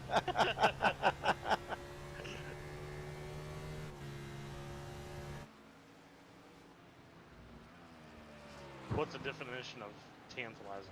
Tantalizingly, sort of like is it sort of like being tempted or something? You know, it's like it just makes something in your mind saying, "Put that right foot down more," but you know you can't because you don't want the back end to break away on you and stuff. You know, like it's almost like tip of the tongue or like right on there. It's like so close I can taste it. You know what I mean? All right. Here, I got one better for you. Spell it out, Tony. Spell out tantalizing. See, now I can't even say it anymore. What was the word I was saying? Tantalizingly. T-A.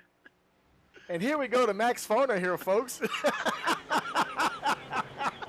Boy, look at Max. He's closing in on the back of Ryan Bird there. That's the easy way to get out of that one. that was more entertainment than we had already. Not a bad. Look at all the several cars battling here, actually. Don't change the subject. Yeah. I thought that was the subject, the race. It's all about the race here, man. Max Foner, Thomas Walter right there trying to close in on that 51. And he's got Kyle Rochelle, you know, Rochelle has never been too far away from the 57 all race long. And a lot of these guys getting a little closer together here now. And as far as your playoff contenders, Tom Sinchak, he's there in the second position, followed by Vince Sora. Then Ryan Bird, playing a little bit of a spoiler. Those guys that are in the playoffs, they could definitely benefit from being in that position. But hey, that's what you got to deal with, Max Fuller there in the fourth, followed by two more contenders, Thomas Walter and Kyle Rochelle there. And that's why they have other people in there that aren't even in the playoffs, because they're in more challenge for them, more obstacles, if you will.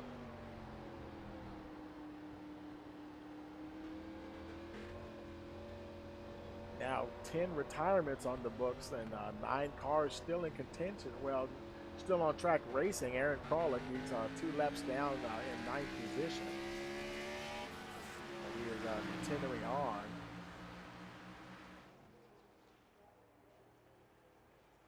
I guess Kralik doesn't look like he used a faster pair.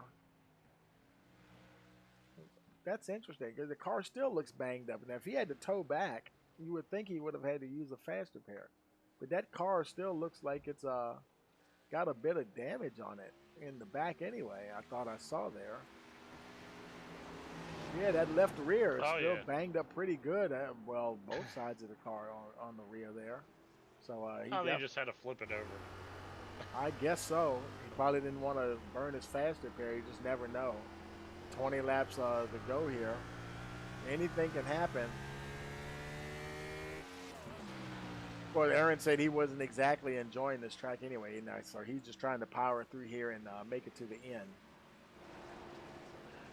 Sora now, he's a pretty good gap, pretty good cushion between him and Sinchak and him and Ryan Bird. Definitely like to be closer to that 8 car.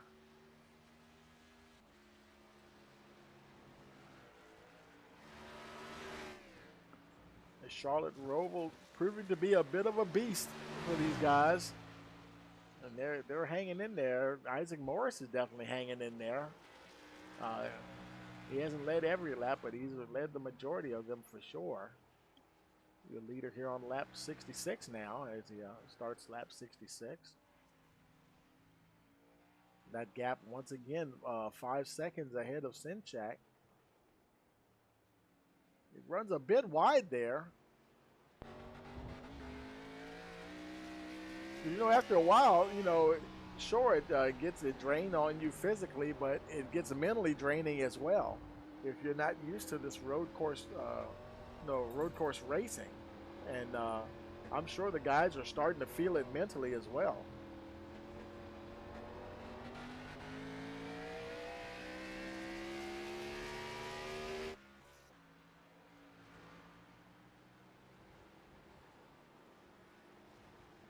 Ryan Bird in the 4th spot. Max Foner's not too far behind him, only 1.3 seconds. Oh, there's Kyle Rochelle. Hey, Kyle Rochelle finally got by Thomas Walter for that 6th position. A little bit of a battle brewing here between him and the 51, Max Foner. Foner's been between 5th and 6th all day. I think sometimes he was even in 4th, perhaps, and Rochelle seeing if he can make something happen here to get some more points on the board.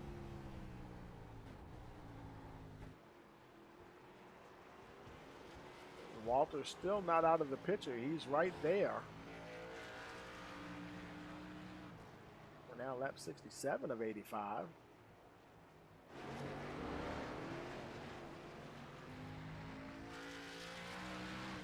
Max Foner, he's catching Ryan Bird. So the guys in the what is now, I guess, pretty much the mid-pack, I would say, is of the cars left running, starting to get a bit racy out there. Boy, there's Rochelle. He is right there. Oh, boy, he closes up on the back of Foner big time. He got a little sideways. Foner trying to hang on. Good grief. Here they come out of the turn. I think Rochelle might get a run on him here, folks. Let's see what happens here. Making their way down towards that first chicane.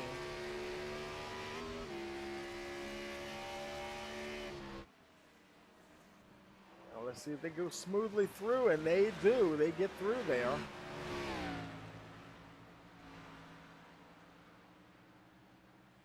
Max Froner did good. In fact, he opened up the gap there just a little bit, over half a second now ahead of the 21 car. Max Froner fighting like crazy to hold on to that 5th spot. As they go into turn 1 there, getting closer to Ryan Bird all along. He's not able to grow that gap. In fact, it's closing up once again between him and Kyle Rochelle. And who knows, they both may catch the 58 of Ryan Bird before too long here. Plenty of laps left to do it.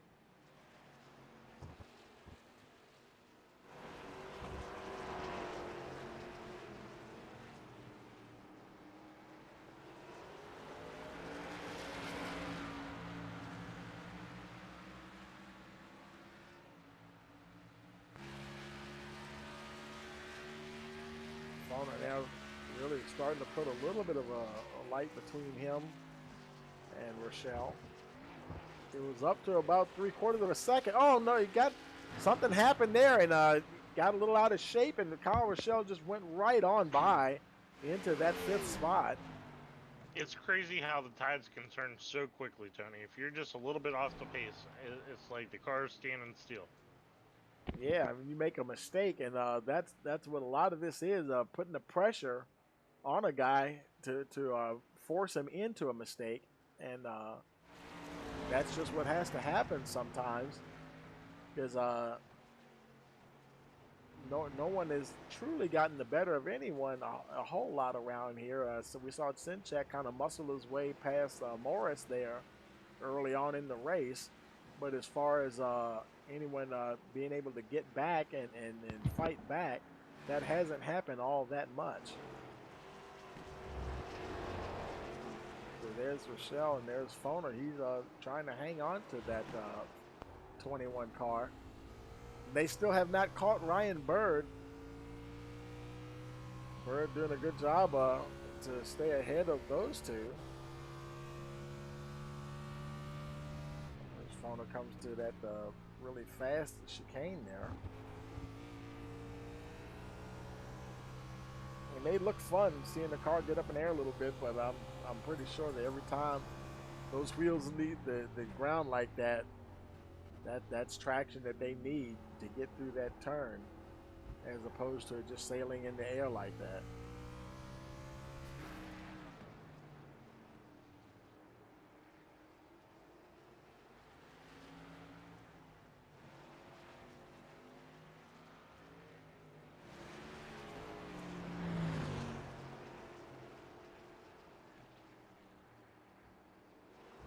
Rochelle's getting seriously close now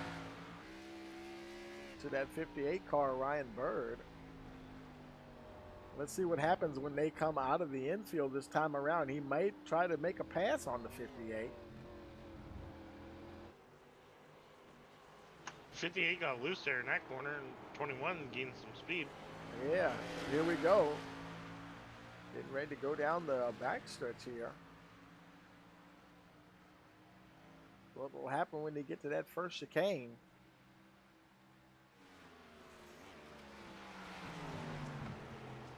Oh, he carried a lot of speed through there. That angle wasn't the best. He had to check up a little bit to avoid absolute disaster, and that gave Ryan Bird all the breathing room he needed to get away for just a little bit.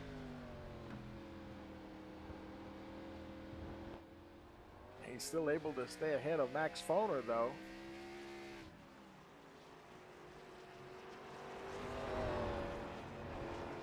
Ryan Bird driving the wheels off of that 58 machine. Flirting with the wall here and there. You know, you definitely have to, sometimes you just have to put it on the limit, almost like qualifying laps every lap. You know, and that boy, that can get tough. Boy, that Bojangles sign, that was the last thing I needed to see right now. I'm ready to eat something. I don't need to start focusing on food signs. Here he comes out of onto the main track here, trying his best to stay ahead of that 21. He's got almost a whole second now. That mistake by Kyle Rochelle managed to give him the opportunity to open up that gap. Sometimes when you get off like that for a split second or for a few seconds, you have to kind of mentally regain your composure and get your rhythm back. And in those few seconds, that guy ahead of you has a chance to just keep going on. It's not always like they're so fast or faster than you, but, you know, maintaining just a consistency throughout the entirety of the lap. Oh, that's another big word. And but just staying there, you know. And so, you know, Rochelle may catch him, but at the same time, you know, he is just hitting all of his marks the way he needs to, and basically not overdriving the car, you know.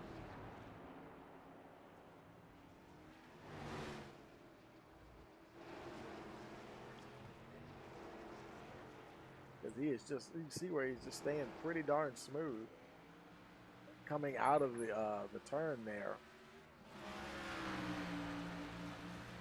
See, Morris, he's just about 7 seconds ahead of Sinchak, and Sinchak is about 6 ahead of Sora, so not too much going on up at the front. This is pretty much where the action is. Kyle Rochelle trying his darndest to catch Ryan Bird. Bird has just been a model of efficiency here, and I tell you, he is just making it hard for that 21 to get around.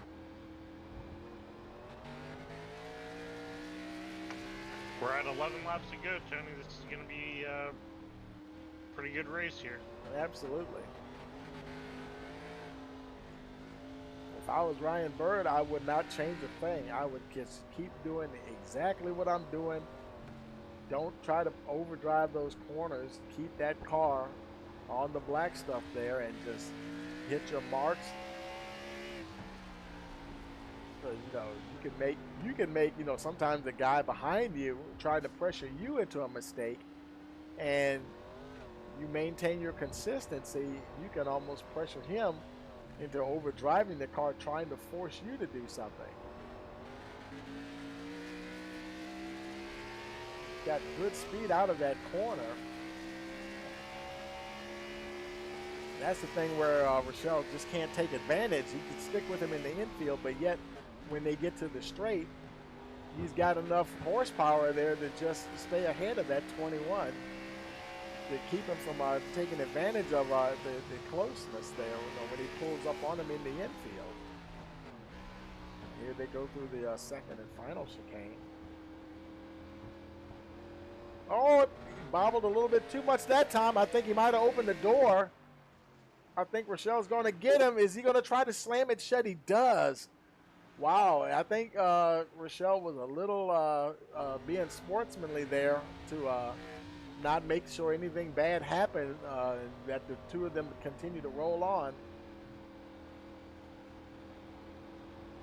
Yeah, that was a big surprise to see the 21 car check up for the 58 car. Yeah, I mean, we almost saw that happen with other two guys, and you see what happens when you battle for that position. Like it's got to be all or nothing. I have to take that position. I mean, it's a delicate thing, you know. If you're on the inside, if you think you've got the advantage, and is the other guy gonna concede because he knows that you got it, you know, or you know, remember the Formula One great Ayrton Senna.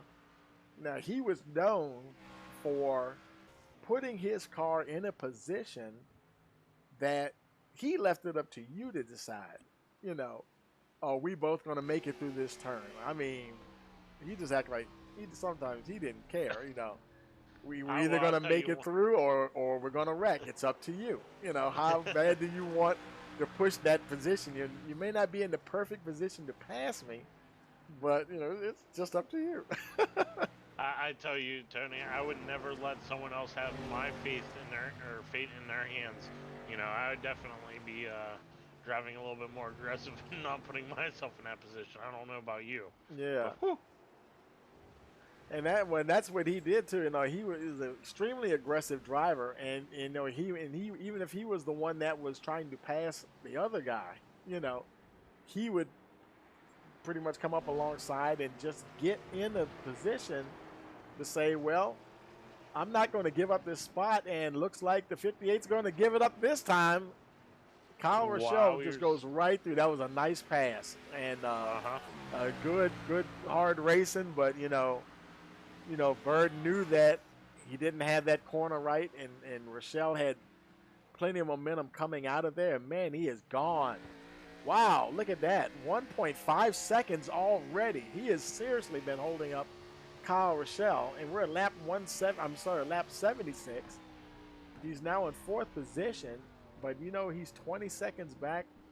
Unless Sora can do something, I don't see how you know, unless a caution comes out, I don't see how he can catch the guys in front. Not with so few laps remaining.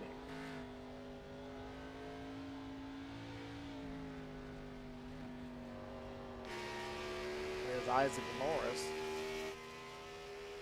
Clear track behind. Yeah, man, that was just an excellent, the way he went through that chicane there. Let's watch the second one here. Oh, boy, that wasn't that great. Wow. And he tags the wall on top of it.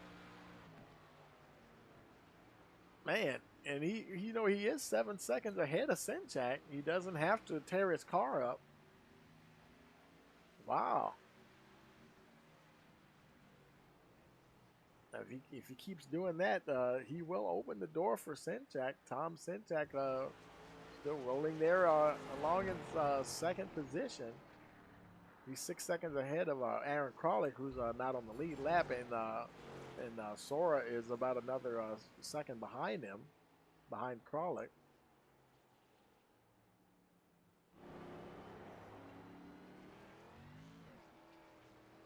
Now I think that little bobble by Morris, from the looks of it, that's pretty much all it was a bobble, because now he's back over 7 seconds ahead of Tom Sinchak. So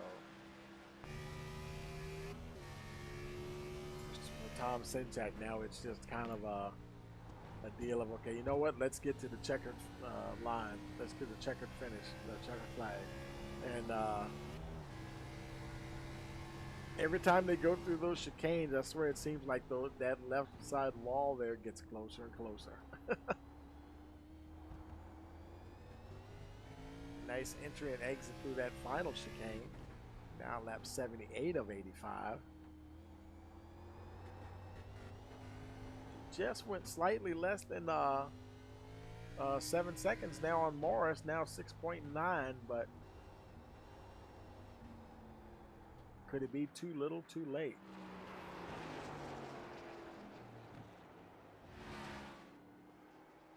Remember we talked about Maurice Gourmillion earlier, and you know, he pitted under as they were going green, and so now he's still out there, and he's 20 seconds ahead of the leader, and that should be, as long as he doesn't make any mistakes, that should be enough to keep him on the lead lap in the 8th position there, and he just has to just keep hitting his marks and not have some pretty much error-free driving here. And Morris, he's fluctuating between 19 and 20 seconds behind the 44. Now lap 79 of 85.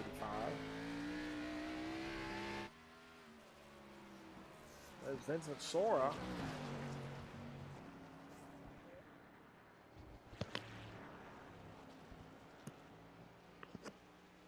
He's 7 seconds behind Sinchak, and he's starting, what was that, lap 79 there.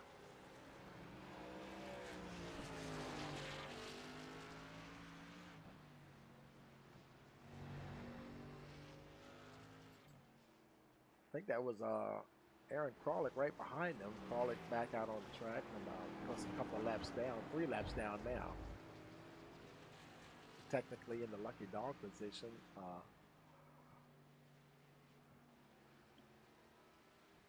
But even if the caution came out, it would have to come out over 3 times for him to really get back on the lead lap, you know, so it really wouldn't benefit him right now at all. So he's doing what he's got to do to finish the race here. Ryan Bird continuing along here, and Rochelle got ahead of him, and that lead, 1.6 seconds, and there he is right there.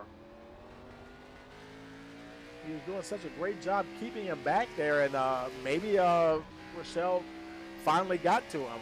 You know, he might have pressured him into doing something wrong in that infield section, because that final turn out onto the backstretch is where he got him.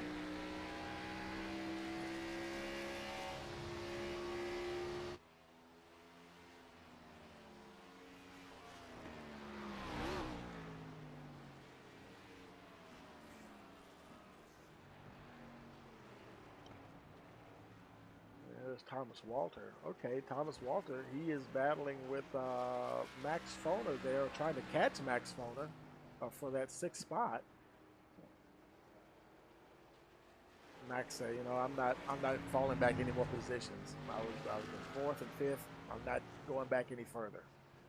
And he's only got to hold on for 5 more laps to make that happen.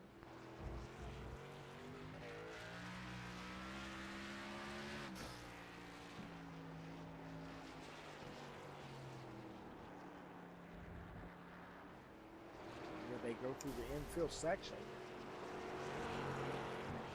Darn, I swear I just sound like I heard somebody. Did Aaron Kralik just crash? No, he didn't. Okay.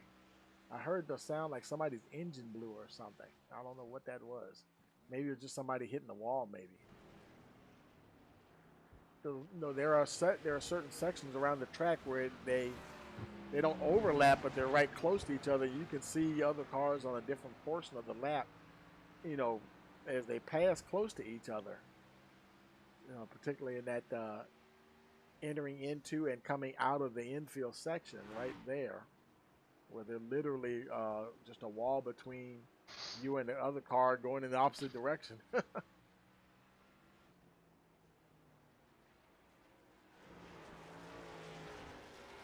Max Foner managing to stay ahead of Thomas Walter there.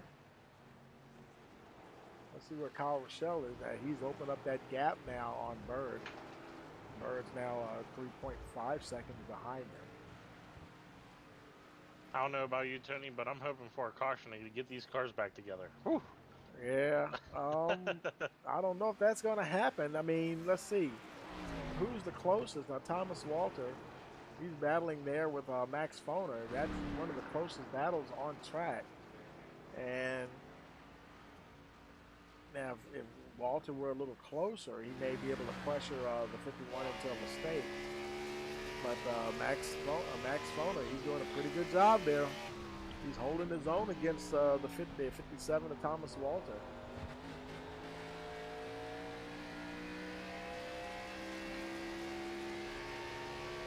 It's really hard to beat consistency, you know. Chasing that guy, and he is not making any mistakes. And you know, I've had guys tell me that in both iRacing and in the real world, you know, like, well, I couldn't get around you. I was waiting for you to make a mistake, and you wouldn't make one, you know. And that's, you know, it's not always about being the fastest, you know. Yep.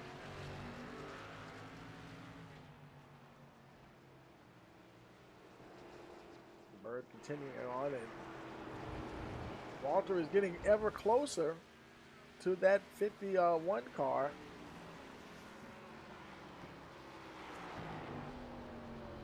Dare I say it? He's getting tantalizingly close to the 51. Never lived that down. I heard the 57, I think, scraped the wall, so he lost some time there. Yeah.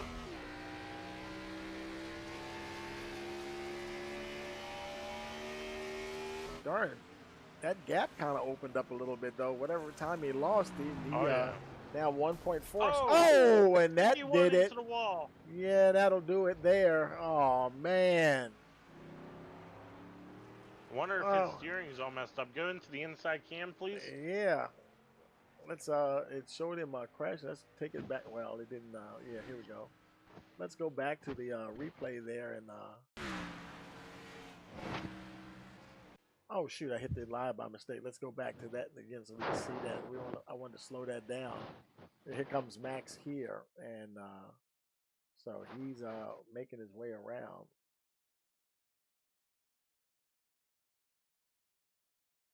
And I'm thinking that right after he came out of that, I wonder if It was a car ahead of him.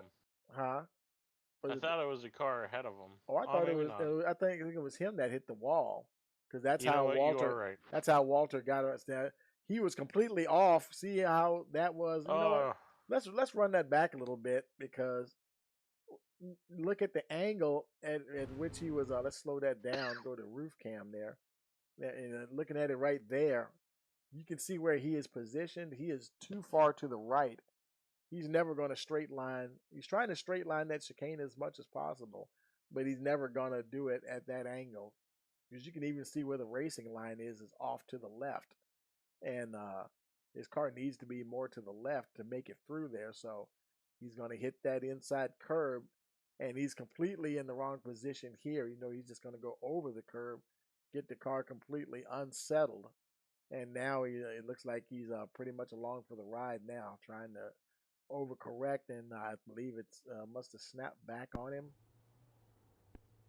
Or no, he didn't hit anything. He just spun there, and then Walter went on by, I guess. I think that was after the fact. That was after the fact? Okay, that's the only one so I he have. wrecked twice. Oh, it was twice. Okay, let's go back here. This is the one. This is the one where it happened, I think, right here. Yep. Let's slow that down, and let's go in his roof cam here and see if he did the same thing. Because something happened now. He's going through there. Now, he straight lined that. Doesn't seem like it's too bad. He did catch a little bit. That's he caught a little bit of that curb, and it sent him rocketing right up into the wall. And that's a hard hit, too. Yeah. That had to mess up the steering. Absolutely. Almost collected a 57. Yeah, he was able to, he was a little rough coming out of that turn too, and got it turned back to the left in time to continue on. We'll take it back live here, and they're both still rolling along, but yeah, he's actually got passed by Maurice Gomillion now. And boy, the leader, white flag is out, and they're both just under 10 seconds ahead of the leader, so they both him and Maurice Gomillion should be able to make it to the finish probably, as Isaac Morris continues now on this white flag final lap here, making his way down through the final turn. He's going to cross the line, folks, and boy, I tell you, and hit the wall one last time for good measure. Isaac Walter, he is your winner here tonight at the Charlotte Roval. What a race, Woo, Tony. What a man. race. That was a long one, huh? Yeah, and we made it through it, and half the field made it through it. It was a battle of attrition, boy, I tell you. But the guys that were going to make it through are the ones that can battle through that attrition, and like I said, probably battling the track more than they were each other. And I know those guys got to be worn out. Absolutely. Morris, there's Sinchak, and then Vincent Sora. Vincent, he's already pulled into the pits there. We'll go ahead and get them up there on the in the winner's circle here. Look, let's see. Let's find Morris. Is Morris in the chat? I hope he is. Definitely want to get him in there. There he is. He's down there at TI Racing.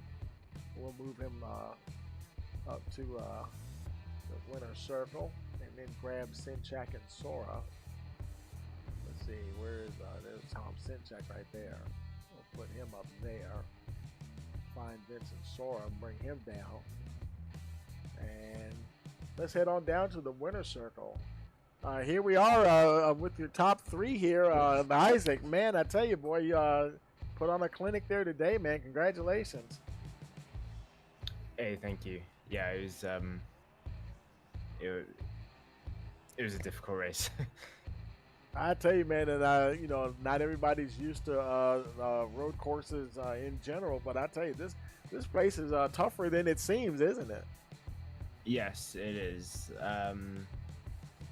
This is actually my first time properly driving these cars as a road car, and yeah, it was incredibly difficult, but it was a lot of fun at the same time. It was really tasking, like physically and mentally. But yeah, it was awesome. 10-4, man, and you know, you made everything. You didn't have the tires did good for you, and everything just worked out pretty for the most part, right? And yeah, tires were fine. Had a little hiccup on the first restart. Didn't get back into the groove that I originally was in, and yeah, I think Tom caught me napping, and because he caught me napping, he absolutely sent it up the inside. I didn't expect him to be there, and it was just like a whoa, like he's there. And then we did make a bit of contact, and then Vincent went through as well. So I had to really get my head back in the game to try and make my way back up to the top.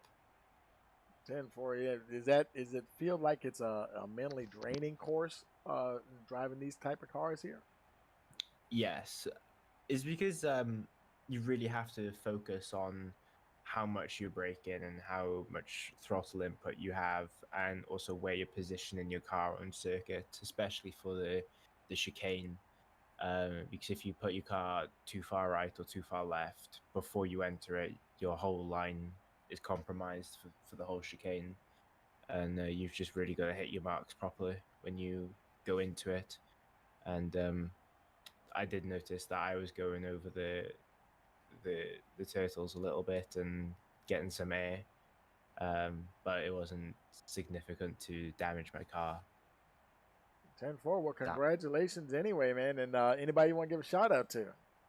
I'd like to thank my team boss, Chris Lewis, and I'd like to thank our main sponsor, lmcgear.com. And I want to give out a shout out to Stephen as well. He was in this race, but he didn't finish it. So I just want to say bad luck for him. But hopefully he can come back next week now, stronger, and possibly win a race himself. Absolutely. Well, congratulations again, and I'm gonna let you go celebrate, and we'll see you next week. Hey, thank you very much. Hey, Tom, it's Tony in the booth. You got a copy? Copy, man, copy. Man, boy, are you ready to just kick back and relax now? Or what? That was a workout, man. couple bourbons might do it. I'll call up my buddy James Chamel and have a FaceTime, have some bourbon together. Man, I tell you that it almost got me tired. Watching you guys battle out there and stuff. I was thinking to myself, man, and just like I was saying to Isaac, that's got to be a physically and mentally grueling race tonight.